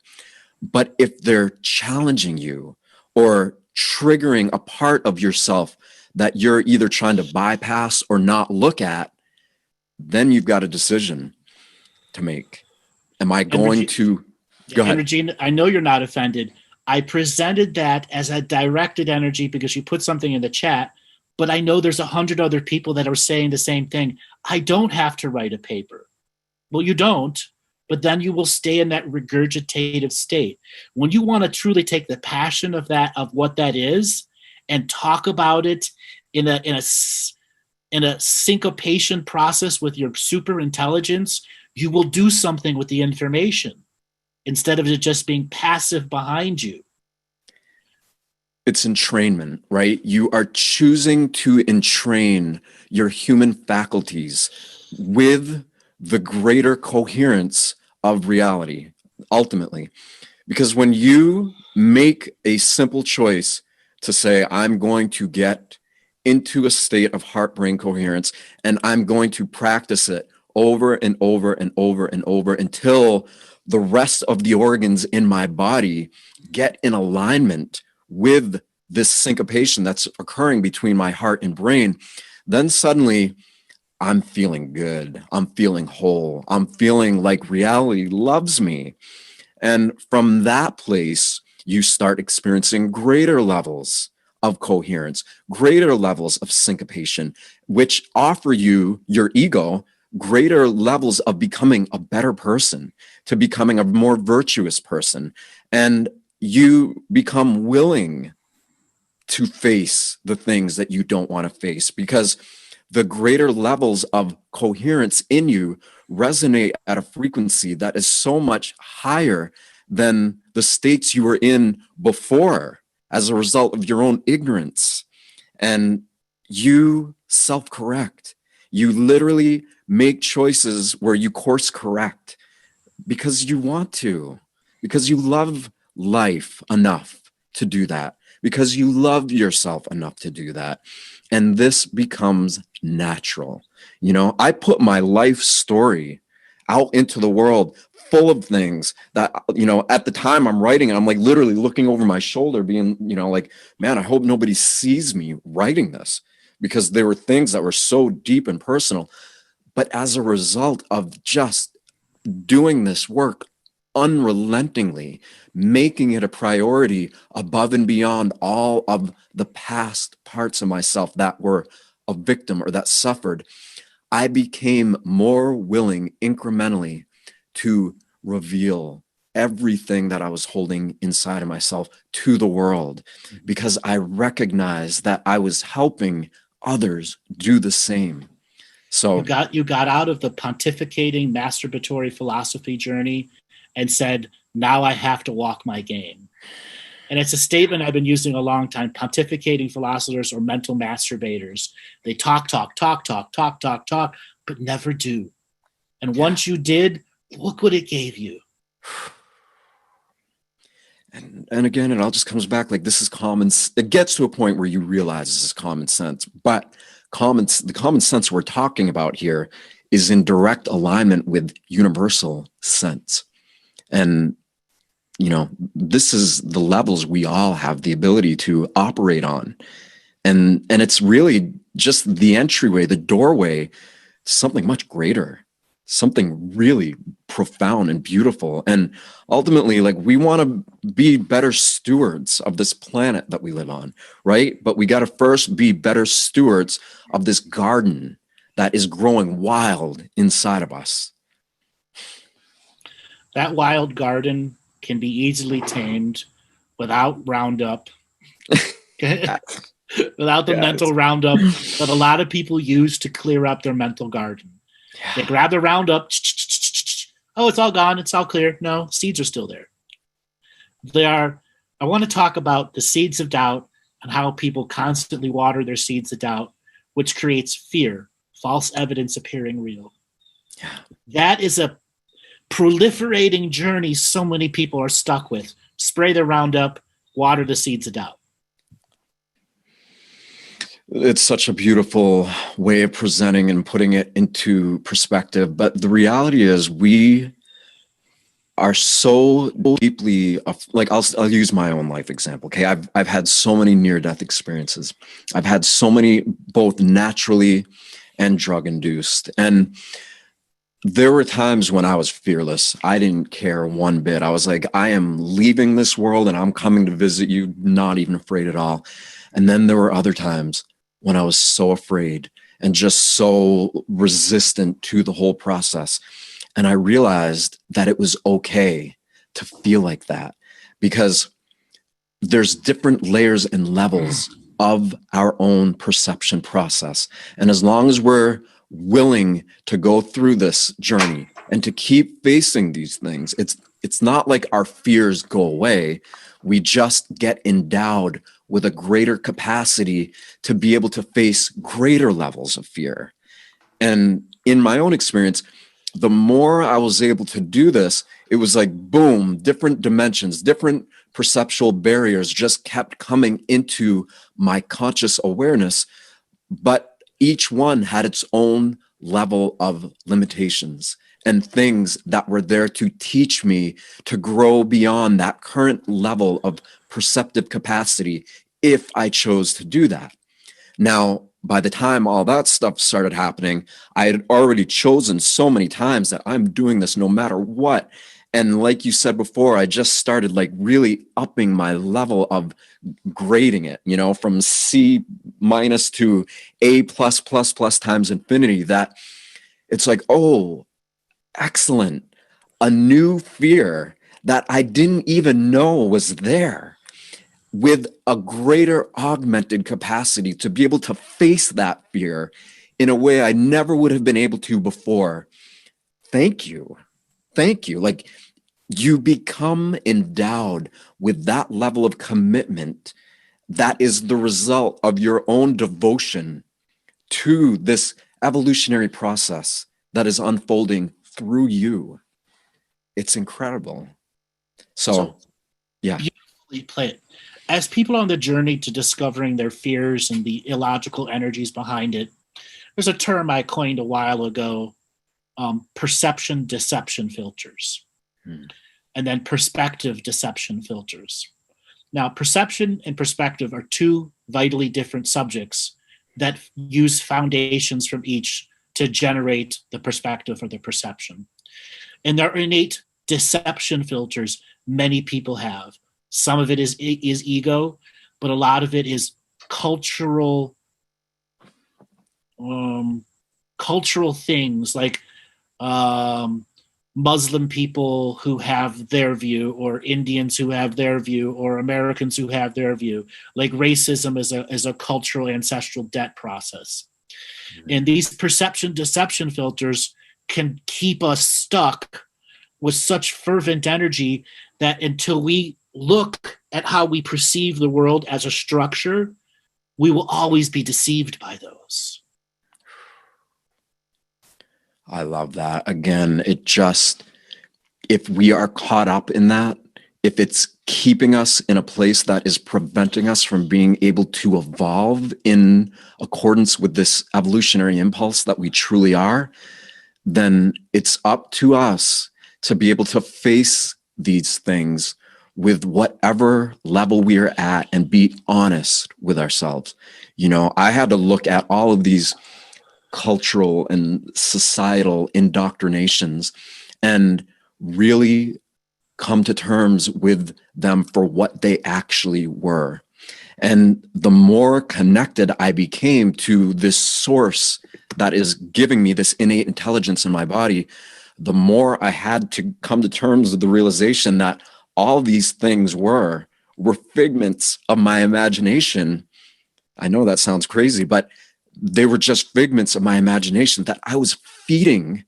And so they were just feeding off me. And it was like this perception, deception, dualism thing that it's like a parasite, right? Like it wasn't a symbiotic kind of relationship either. It was parasitic. Yes.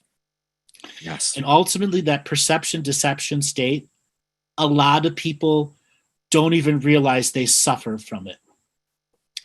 And it is one of, let's just say, of the 10 major things stopping people from awakening, that's the top 3. That's one, and most people is the top 3, is those personal perception deception filters that have been taught to you by your mother and father, aunts and uncles, cousins, and so on and so forth. And then the culture of people that you've grown up with. So that's something really, really worth. I'm sure you've explored it deeper with everybody listening, but that's something for everybody to really be aware of and to look at it for what it is, you know. And again, it all comes back to you have unknowingly allowed all of this stuff to filter into your perception of reality, and you have allowed it to fashion or mold and condition your perception of self and reality to the degree that these belief systems regarding what you think all these things are became predominant in your sense of awareness over this innate birthright that you have to be able to maintain a pure, uninhibited, unadulterated connection to your own source. And that unadulterated connection to our own soul is your birthright and legacy to yourself. And understanding what your birthright and your legacy is the journey to the awakening itself. What are my birthrights? What is my legacy with them? What will I do this lifetime that will make a difference in my 7 future generations? I often talk about the 7 past generations, the living generation, and then the 7 future generations. Being of contribution and service in the moment of now, we get to alter the infinite set of limitations or choices to the future generations by acting in the now, being responsible to our level of awareness, so that the future generations who would have never had a choice and potential until we understood the power of now and the power of now what. I love this. I want to add to what you said, because the energy shifted so much, right? We're taking this tough love approach, which is very necessary, but the more an individual gets in alignment with all these things that we've been talking about, the more it comes down to you really asking yourself from an honest and self-nurturing perspective, how much am I going to love this energy that's in me? This thing. Yeah.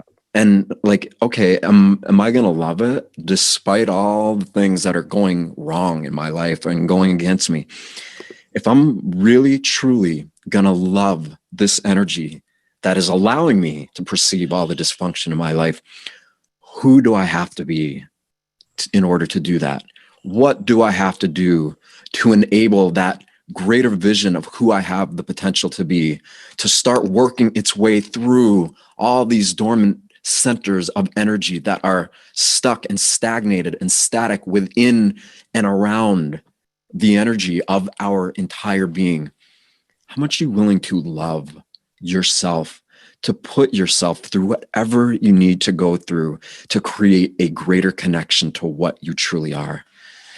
Potent, powerful words that come down to the essence of self-healing, self-nurturing, and self-love. All of those things we must learn to become masters at if we want to be a part of the awakening and the greater journey it offers. Beautiful. So you and I have a way of playing off these bigger concepts. You know, in the beginning, it wasn't tough love, but I brought that tough love for a reason. A lot of people need something to hold them accountable to their own bullshit. And I saw a quote back there from Lori. Her bullshit is of her own her spiritual fertilizer. That can be a bad thing, though. If you're constantly using the fertilizer that keeps you in the wrong energy, that's what you're going to grow in. And I know what she actually meant out of what she was saying. The greater thing is, even what we purge and discard is going to influence our greater journey. And unfortunately, a lot of people, because they can't carve out time to give to themselves self-healing and self-nurturing states, what they're purging is this anxiety energy, which is then fertilizing more anxiety states. Yeah. Well said. I love it. See, like what you and I are doing and what we've been doing, we're finding levels of connecting to what we are and that we can connect together with to give rise to greater possibility of what might be possible. And a lot of people who are stuck in the garden and the trenches of their own doing, you keep coming right back to this choice of, okay, everybody and everything is every excuse that I could ever have and hold to keep me from carving out the time to make this. And it's not, none of this is really that hard. It's actually really simple, but it doesn't mean that it's easy either. It's just this choice that you're revisiting as much as you need to, because you recognize the value of this. And you know what?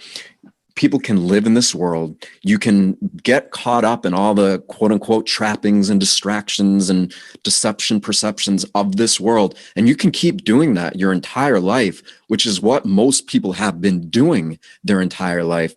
But if you look at it objectively and you realize that at some point, this energy that is perceiving all of this is most likely going to leave this body, because a lot of this spiritual stuff, people talk about immortality. We're nowhere near that right now. We have some core fundamentals that have to be addressed as a soul animating physical form that need to be worked out before we can even entertain these higher concepts.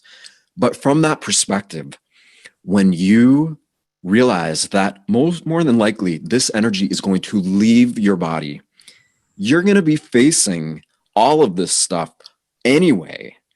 So how honest are you being with yourself in that, okay, I'm gonna face this eventually. Maybe it's worth taking a few moments or a few hours out of my day every day to give to this instead of my problems, instead of all my past limitations, instead of the conditioning that is really ultimately, in the face of infinity, nothing more than a figment of your own imagination. How worth it is it? Those figments of imaginations become phantasmal killers at times. And there are those people that are caught into paranoia that's so extreme that that phantasmal killer kills their creativity, their joy, their happiness. And I know everyone in the chat room, even you, have seen those people have reached those high levels of paranoia. And you said a very key word. Eventually, this energy will leave. But when you practice it, it comes more and more. And the people that are stuck in the paranoid state are in this dragon consuming their own tail, frequency, perception, and the deceptions that paranoia creates. So what do you have for people that are stuck in that paranoid state that is simple words for them to understand? I'm going to say something that you and I discussed before we got on this call, which is this idea of karma to dharma.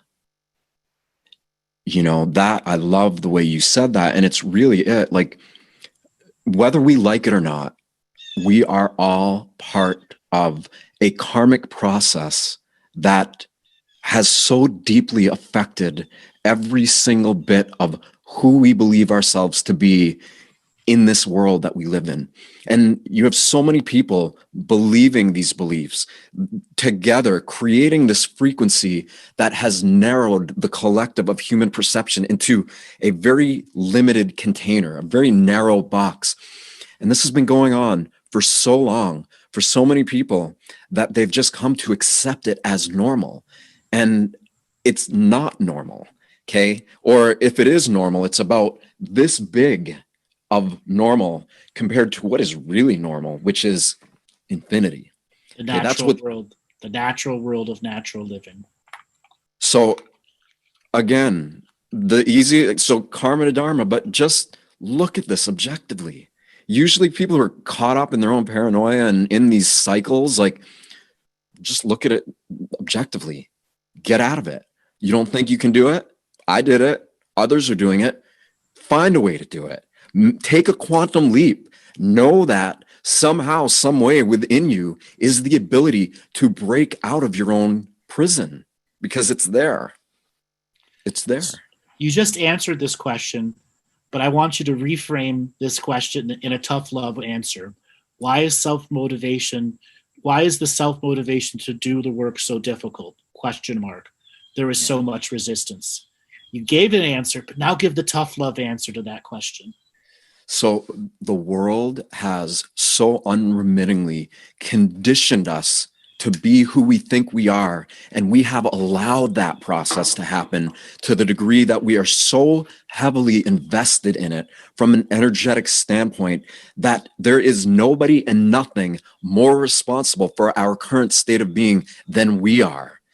And when we come to the recognition that we are the ones who frickin' put the key into the prison cell doorway and turned it, locked it, and threw it away, We have to be the ones that are going to light a fire under our own ass and say, you know what? I don't care if everybody and everything that there ever was is against my choice to bring myself out of this thing that I allowed myself to be part of because I was just unconsciously tricked into it. Nobody is going to do for you what you need to do for yourself. And you got to connect to the part of yourself that is going to do that no matter what. No matter what, because you know, even if you don't remember, you know that there is a part of you that loves this more than the part of you that is addicted to being stuck in it and suffering as a result of it. Powerful answer. Even though you said the exact same thing 2 different ways, but that tough love answer just helps people get over the edge of understanding the philosophy and accepting the practical application of it. Yeah. All of this philosophy we brought up is here for you to do practical application. Yeah. We've been going for an hour and 50 minutes, and we could have easily gone another 2 hours and charged $5,000 for it, but we didn't. Okay? There are so many things that we can have from just these normal conversations that we put out as content for you to perceive, receive, and do something with. So now is the time we like to give homework. What kind of homework would you like to give our audience? So in my own journey through all of this, I have discovered that there's an amplification process that takes place when I devote a little bit of my precious attention onto this energetic field that is pulsing through my entire being. Now, what energetic field? Okay. Whatever this energy is that's causing your heart to beat, if you take your awareness and you focus on that beating of your heart and you calm your breathing down rhythmically, even in breaths and even inhales and even exhales, while you're aware of and feeling the energy as it's flowing in and out of you. And you start to choose to feel a little bit of joy, a little bit of appreciation, a little bit of love, something elevated. While you're doing this process, you will realize, if you keep doing it, that the potential of that process gets amplified in your own body. And that's all I've done. But I've done it unremittingly. I've done it so consistently. And if that's all that somebody does, but they do it every day, even if it's only for 10 minutes a day, but they do it consistently, they're going to see results. And it's going to be enough to want to encourage them to be better students of their own self-study, of their own evolutionary impulse that is evolving through their own unique blueprint of human expression. So my part of the homework is to do what he said and then write it down. Yes. Write it down so you can engage those different parts of your super consciousness and not just regurgitate what you just heard. That's perfect. Yeah. So Seth, we're going to take some callers now. So everyone that is inside the current chat room here in the Zoom room, if you go down to the participants button, or I'm sorry, the 3 dots, and click raise your hand, we're going to have Robert spin up the wheel of callers. We are asking questions about the topic today. This is not about a reading, personal session, etc., etc. If you have a story you'd like to relate about the philosophy also, or what you've just learned about from this different information, go ahead and raise your hand. All right, Robert, let's spin up the wheel of callers and see who is going to be presented to us by the universe. All righty. Cindy Dodge, you're getting a signal to unmute. Cindy, are you there? Hi, I'm here. Hi, where are you calling from? Chatham, New York. Chatham, New York. What did you think about our talk today? I thought it was awesome. I thought the two of you were just doing wonderfully, collaborating and co-creating your ideas and thought process and experiences. Thank you. What did you learn today? It's kind of validating the work I've done as a human being on the planet this lifetime. I also do healing work for others, but I walk that path, and to be able to deep dive even further into the healing world is my responsibility. And I am integrating and processing what I've heard from you both. I mean, your experiences, your lifetime experiences, and where you've been able to take it into dimensions is really powerful. And the words that you put to it is enlivening in me right now. I have been working with biogeometry signatures and tachyon energy. Recently, I've been studying those, and they're teaching me profound ability. Well, maybe ability isn't the right word. A profound relationship with source, and being able to tap into source and being in that still point of absolute love, joy, divinity, source. And, you know, I see it as a figure eight in that energy of sound and light, and maybe something that's faster than sound and light. So I guess I'm wondering, you know, I understand my purpose. I've been very fortunate in my life to be able to live my personal life and my professional life in purpose. And I'm just wondering if there's any advice through the channels of which you both speak. My first piece of information is you've got the source connection. Now what? Yes. Title of Seth's website. Now what is to create the business plan, the 3D matrix. The spirit of business flows through you, and you are the spirit of business in your spiritual world. Write a book, do some videos, take it to the next level. Take your super intelligence of what you learned and create something at the next level with it. Okay. That's what the universe is asking you to do. It wouldn't be giving you all of this informational stuff if it didn't think you were ready to do something with it. Yeah.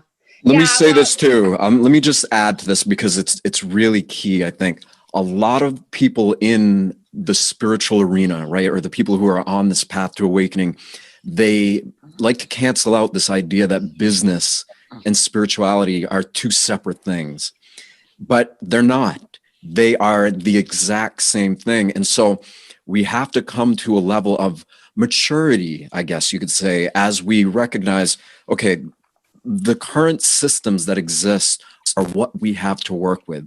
Now, I know everybody would love to create a whole new reality, but in order to create that reality, you've got to work with what you have currently, internally and externally, in order to be able to build new structures that offer new capabilities. So in my life, there's a lot of things that I didn't want to look at or put out or do anything, but I realized that was exactly what I needed to do. And in doing that, it deepened my connection to source, to this energy that we're talking about. Thank you. Thank you. Yeah. You know, I've had a healing practice for over 40 years now. Yeah. So, and it's taught me much. Yeah. So yes. And I, you know, just witnessing has been a powerful journey. I had a healing practice for over 10 years until Spirit said, you can't do that no more. You need to up your game. Yeah. So part of yours is the same thing. Okay. You got to take what you've learned from 40 years and make the handbook of what I learned in 40 years of healing. Okay. So that the next generations of healers have your information as a legacy to the future. Okay. Yeah, I'd love to be part of a bridge for sure. You already are. You just have to determine how many bricks in the bridge you want to be. I love that. Yeah. Okay. It's true. So It's like you're leveling up. You are literally being called to level up. For me, and I continuously revisit, like, am I willing to give up everything that I have and that I think I know to have a greater connection to my purpose? And the answer, if it's not yes, I find a way to make it a yes, because that's what I'm really here to do, no matter what. So it's that level of being willing to surrender everything so that you can be devoted to what you're really here to do. Okay. All righty. So I will love to tap into, I do love to write. I always thought like I didn't want to reinvent the wheel. Reinvent it. Reinvent it. It's your birthright and legacy. Okay, reinvent that wheel. I did 100 times. There is a better wheel, I can tell you. It's with your words. Yeah. Okay. You will grease that wheel with your words and intention. Mm. All right. So the journal is coming out again. Right. There you go. Darling, thanks a lot for calling in. Yeah, thank you. Take care, both of you. You're welcome. All right, Robert, let's spin up the wheel of callers and see who we got next. Adriana, you're getting a signal to unmute. Adriana, are you there? I am here. Hi, where are you calling from? New York City. New York City. Welcome to the show. Yes. What did you think about the show today? It was amazing. It was just what I was looking for. There was a part that really stuck out to me because I feel everything that you guys were talking about. I'm like, I've been there. I've been there in moments in time where I can feel that connection. And I'm starting to really see a lot of it come into my reality. And it's just really, really beautiful. But there was a part where you were talking about the reflection and how not everything that we see is a reflection of us. And I think that's the part that I'm struggling with at the moment, specifically within my relationship, because I'm not really sure how much of it is a reflection of me. If maybe I'm overthinking it, I'm thinking maybe it's contracts from, before birth. I'm just a little bit stuck in that. And so I'm trying to figure out, how do I separate what I think is a reflection and what is not good for me anymore, so I can level up and move to the next level? So first thing first is you're overthinking it. And that's your issue right now, overthinking. When we get stuck in an overthinking state, we water the seeds of doubt about our current perceptions. Now, what you were saying before about people forcing a reflection on us, forcing us to accept their teaching that you're my reflection and everything that's wrong with me is reflected in you, that is because your frequency is already so high that people will target you with these projections to lower your energy. And thus, the overthinking journey. Who is targeting you with their projection? Let's look at that first. Specifically, my partner. Why? Brutal honesty moment. Why is he? I don't know. I mean, I feel like... Does he want you to conform culturally? No, I think the reflection is really more of... I don't know. You're right. I am overthinking it, and I guess so stuck in that. I know I don't think it's a conformity. It's more the reflection I'm seeing is more of an unwanted and rejection. I call him my partner. He's the father of my daughter. We've been together since we were like 16 years old. Mm-hmm. But I think I get mixed signals. So like 80% of the time, we're in a really good state, and it's been getting better and better as I've done the inner work. But the other 20% is him just like wanting to run away. So what if your overthinking state has the 80-20 in reverse? So I want you to ponder that for a second.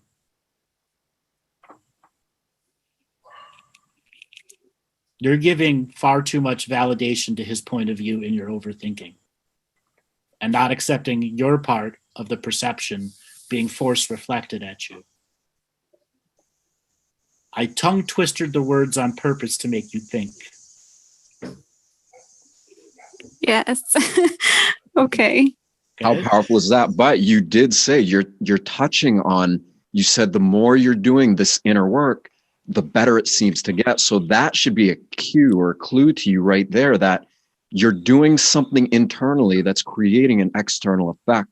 So the more you believe in that, the more you trust it, the more you commit to whatever that internal process is, the greater the external expression will become around you. But you got to trust that. You got to really trust that and commit to that in order for that to become a reality, or else you're more than likely going to see your own fears and doubts reflected back to you through some external circumstance. That makes a lot of sense, because it's normally when I am not in a high energy state or connectedness that I see that reflection. Which is being forced on you. And when anything is a forced teaching, it is a violation of your spiritual boundaries. And the person is doing it in an unknowingness state, which is actually trying to force you to conform to his state of ignorance. That is cultural, forced ignorance. Don't get better, because then you will leave me, because I'm not getting any better. Yes. So at what point do you know? You know already. You just don't want to face it. You've been doing so much out of the choice for the child before choosing you. Well, and I think that's where my confusion is, because if he wants to not do the work and be around me, then I feel like I've confronted that fear so many times and felt it and found that I will be okay no matter what. But there's still a desire in me to have this family and cultural conformity. Once again, yeah. Cultural conformity. What if you had somebody else to replace him? Would you allow another father in your daughter's life? No, I don't know. I can't. See, that's your seed of doubt. That's your seed of Yes. doubt you're watering over and over again. Thus why you're overthinking everything. Because you won't allow a new love in your life who can replace the father figure, who might be even a better father than this other guy. He's actually a really good father. Doesn't matter. It's still affecting you negatively. I love it. I love it. What he's saying is so radical, but don't get hung up on what you think it means. Try to connect to the essence of what he's actually saying, because what it's trying to get you to do is get you to be empowered enough to realize that you're not attached to anybody or anything more than you're willing to be committed to this internal process as it unfolds through you. Yes. Okay. And I think I've dabbled into enough information of that, but now I have to bring it into the everyday life. Like why aren't you willing to love somebody else? Because that's what I call a spiritual Freudian slip. You are not ready to love someone else, and you still have enough love for him, even though you're in a situation where it's not working. Yeah. Okay. Yeah. Can I just ask you one last thing in regards to that? There's a lot of really interesting visions I've had of, and specifically lately over like the last month after we have sex, I keep getting the same vision over and over of us outside of this world in some sort of like spaceship. Is that from like a past life? I mean, I know all time is happening at the same time, but is there a reason why I keep seeing these visions? They've come in meditations, but recently it's been specifically after we have sex for like the last month. And before the last month, how often was it? Maybe once a year or so. So the situation with having sex in a spaceship is an astral world entanglement of sexuality. So it's not. No, we're not having sex in a spaceship. It's like after we have sex, we climax everything, right? No, And all of a sudden is this image. Listen to what I'm saying. Okay. There's this image of the spaceship, but it's the sexual energy that's putting you in the projection, making you believe that both of you are in a higher state. Mm. You're not in a higher state.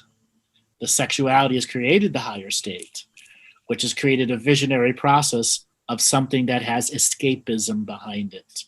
And it's why you can justify what he does or doesn't do so easily.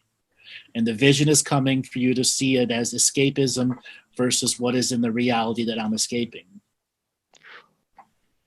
I see now. Okay. It's the mirror that's showing you I can accept escapism with him. And that the sexuality right now is what keeping you grounded in this conforming situation in which you're overthinking all the time. Okay. It makes sense because then I justify it. Bingo. Okay. Self-consuming loop. Yeah. Okay. Also, I call this the high levels of cultural conformity. And I feel like I've been trying to escape them my whole life, and here I am in it. Alone. All right, Donald, thanks a lot for calling in. No, thank you guys. You have no idea how much it helped. All right, Robert, let's spin up the wheel of callers and see who we got next. All righty. Let's see, Claire. Claire's. I'm going to go with Claire's. I can't do that to you. Claire, are you there? Yes, I am. Can you hear me? Yes. Where are you calling from? Hi, I'm calling from Florida, South Florida. Welcome to the show. What did you think about the show that we've talked about? What do you think about it? Oh my gosh, I loved it. There's so much validation for me. I mean, I've been doing this work for many years, since I'm about 17, but really seriously, especially since I've started doing your revocations, because we spoke in March, and doing the daily work has really kind of opened up. You have to like kind of stop the Charlie horse and open up a little space for yourself to start healing. And Seth was talking about, the same thing, where you just are constantly doing the daily work. And when you devote more time to it, it just starts opening up more and more for you. And that's where you begin to have more motivation on a daily basis. And so many more things y'all were talking about. It was fantastic. Do you have any questions you want to give to me or Seth?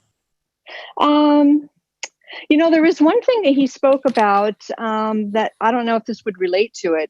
About 2 months ago, I had actually had a reading with Laura Eisenhower. We do my chart once a year or so. And we spoke about the Blu-ray beings and the Syrians and things like that. And I began reading about it.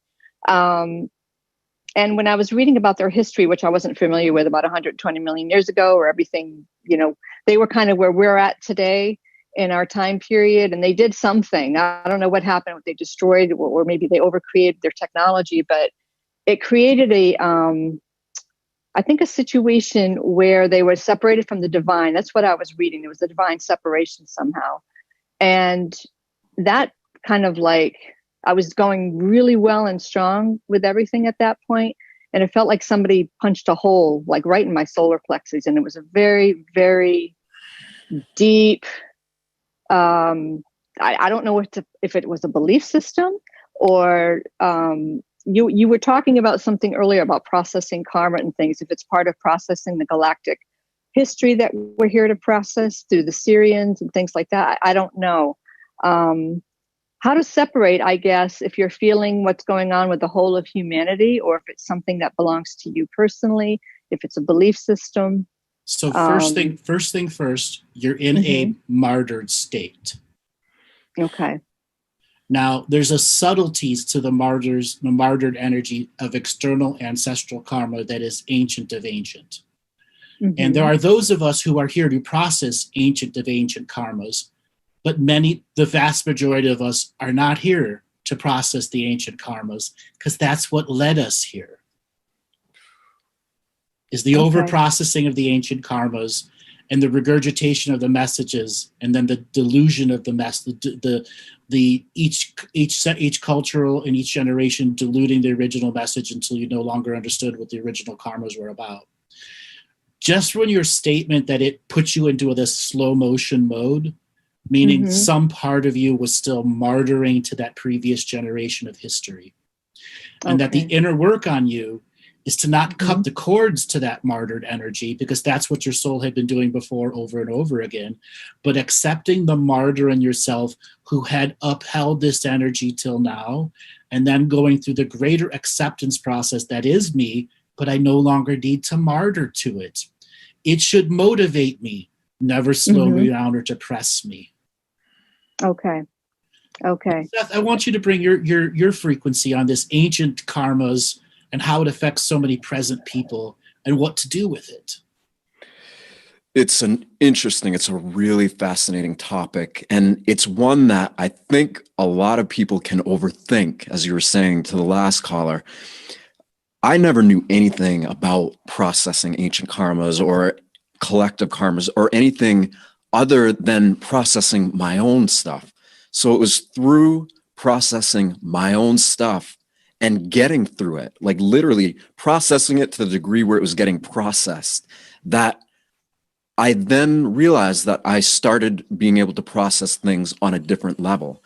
But that didn't even matter, because the level of processing that I had to take responsibility for naturally on my own first was what was really essential and really important. So we have the ability to get caught up in a lot of ideas and things that, they may be valid, they may be true, there may be something, but they're not more important than the internal work that we are truly being called to do as individuals. That is where the rubber meets the road. That's the first thing we need to focus on. And as long as we're doing that, these greater things have a way of working themselves out. Whether or not you're being called to work on them or be a participant in it, that's like a secondary thing. That comes later. Right now is how committed are you to source? Because it has, the more committed to it you become, it has a way of obliterating belief systems that you think are very real, that you think are very valid, only to find out they're not. So the greater your connection to this, the greater it has an ability to just zap that stuff right out. Okay. Thank you so much. That's and then get you to the motivated state to do something with the information. Okay. And not martyr yourself to its energy alone. Okay. Because I've been working on it, and it's a lot better. And, I sat with it and looked at it, and it was exactly what he was just saying. And you're just saying is it part of the whole, but it was also something that just kind of just letting it, like processing yourself, it was going to take care of itself on its own is what I was getting to. Yeah, yes. To keep going in that direction. And okay, very good. All right. Very good. Thank you. Thanks a lot for calling in. So thanks. Seth, we're nearing the end of the show. Why don't you give people a way for them to get a hold of you, website, etc., all that? Thank you, Andrew. First, I want to just thank you for having me on. This felt incredible. I feel like we did a lot came through, a lot was created that has the ability to affect everybody at this point in their life going forward. And so I love that we're able to make an impact like that and make a difference in people's lives and inspire them. But, find me. I have a website, I'mAwakeNowWhat.com. You can find me there. Yes, there it is right on the screen. And yeah, there's my other links below. I have a group on Facebook called the Water Consciousness Movement that I'm very active in. I have a podcast that I do with a friend of mine who has taken Emoto's work with water crystals to a level that nobody has taken it to. I mean, she's having full-blown communication with water that people like Rupert Sheldrake and Gerald Pollack, mainstream scientists, are behind her. They're quoting her. So I'm on there. Find me on those links that are listed here and, interact with me. Let's share, let's create, let's work on creating a new potential of reality through our own perception and then influencing as many others in the world that we can. So Wonderful. So hold on there one second. We're going to bring on Monty Dean. Monty is a standing comedian that comes on our Friday comedy show, and we're going to talk to him for just a second. Robert, going to bring in Monty? Monty, you're on. Monty Yep. Dean, how you doing today? I'm all right. My computer's thinking at the moment. I had the It's processing. yes, it's processing all the stuff. It's fascinating. You know, because I've got a Mac. It's that beach ball a ball of death when it just sits there and like something was bad. So, what did you think of the show we had today? Well, three things, because I've been thinking of I can put a bit together. It was like a recap with new information / perception or perceiving, which is great. It's like I was the Australian is like ooh so it was you know, the whole divine timing thing that you somehow get. The second one is I need a better computer chair because Seth's is awesome. I'm like, oh man, I now want to level up. And the third thing is I feel like I should go on safari. It could be the glasses. It's just like that, or we're coming to the end of August, and 2020 is we've made another level through Jumanji, so it'll be interesting to see what September holds for us. So Jumanji, the next level. yeah. So the memes are fast and furious at the moment. So it was I'll probably have to watch it again. I know a couple of people in the chat are going to write it out just to absorb the information. And that's the thing about, as you said earlier, with the writing, even reading a physical book, it engages something slightly different in the brain. And just looking at a screen has a certain effect. And if you're constantly in that one thing, there's other parts of the brain. Yeah, the brain's a muscle on a certain aspect, and you have to work it all out. And so a Kindle's nice because you can walk around with a library. But if you have an actual physical library, you can hold the book, and there's energy actually in that physicality of the book. Wonderful. So tomorrow we have our comedy show. What do you want to say for people that are going to be watching our comedy show tomorrow? We're having the dating game come back, but we have a new contestants, ladies and gentlemen. Yes, last Friday I put Monty on the spot with no warning, and he's gotten 2 dates from it. Yes, May 5th and October 7th. And I'm actually going to meet people as well. Well, it's another 2 weeks of lockdown, but yeah, I'll probably just explain Hellborn and the police state of Victoria, because we live in a free country, apparently.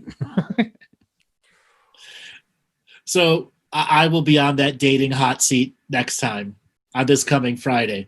So for all of you people who want to know the ins and outs, Monty will, at the halfway mark of the show or somewhere that way, turn on his grilling energy. Yeah. Andrew is going to be roasted. Finally, the master is on the barbecue. Yes. So everyone, show up to tomorrow's comedy show, 6 p.m. to 8 p.m. Eastern. Yep, and we'll be making. And also, Sure. this week we had the Republican convention, and so both sides of the false choice has been put forward. So we can make fun of, we can bounce. We could not pick a side, but make fun of both. And then, of course, Andrew will bring in the whole. Yes, well, We are Like, equal. We are equal opportunity offenders. exactly. Yeah. Yes. Yeah. Yes. I'll make fun of you. You make fun of me, Hey, and we Andrew. join together and make fun of Robert. Yeah, hey, Andrew, really quick, Monty, while you're talking about books, I just wanted to put up really quick the screen for Seth's book. Yes, thank If you. you I have appreciate anything that you want to say about that also, Seth? I like the title that was mentioned in the chat. It's a very good title. And the subtitle too is key, because initiation through the heart is the only way to win. It was like Andrew was saying earlier, we get so caught up in thinking that we got to fight when the reality is we really don't. We just got to find it within ourselves to surrender. through our heart, to be more lighthearted, to laugh, to have fun, to return to that state of joy and innocence as children, but do it wholeheartedly, committedly, devotionally, and making that important. So that's and it's the interesting thing that we're going through as well is you pick your own side. And so, like, you know, there's a civil war and lockdown and everything else like that. If you can find that element in yourself where you step back and just watch the theater unfold, comedy's a good way of looking through that lens instead of tragedy. It's like, oh, you're doing that now. Good luck with that. It's the best. You know, I'd love, Andrew, to hear you, and I'm sure you have in the past, but a lot of people, the idea of a cosmic joke, right? There's so much to that, you know? Yeah. And then getting the cosmic punchline centuries later. Oh, man, yes. It took me 90 lifetimes to get it, but now again, the whole thing has been a joke. Prime Creator got high. Yeah. Drank a bunch of beer, was vomiting, and then we got this shit. Well, as I say, as you get into 5D, you're handed a 6D bus pass. If I can put that in a Christian lens, you get to the pearly gates and God goes, gotcha. And I'm like, oh, yes, you know, again. We're going to expand on that, what that 6D bus pass actually does for you. Yeah, I know. Because my concept of that is you spend an eon going, what the hell is this? There's no date, there's no time, but they charged me for it. Why is there a bus in 6D? Yes. All right, everyone. We're at the end of the show. Monty, why don't you give people a way to get a hold of you? I can be found on YouTube at Wafer Thin Entertainment, on Instagram, where I meme way too much, at Monty.Dean, as well on Twitter, which is at Real Monty Dean. And you know who I am. You can go to my website, andrewbartzis.com. You can look me up on YouTube, Galactic Historian. And we will be back here tomorrow, 6 p.m. Eastern to 8 p.m. Eastern for the Take the Stick Out of Your Ass serious comedy show. All right, Robert, take us away.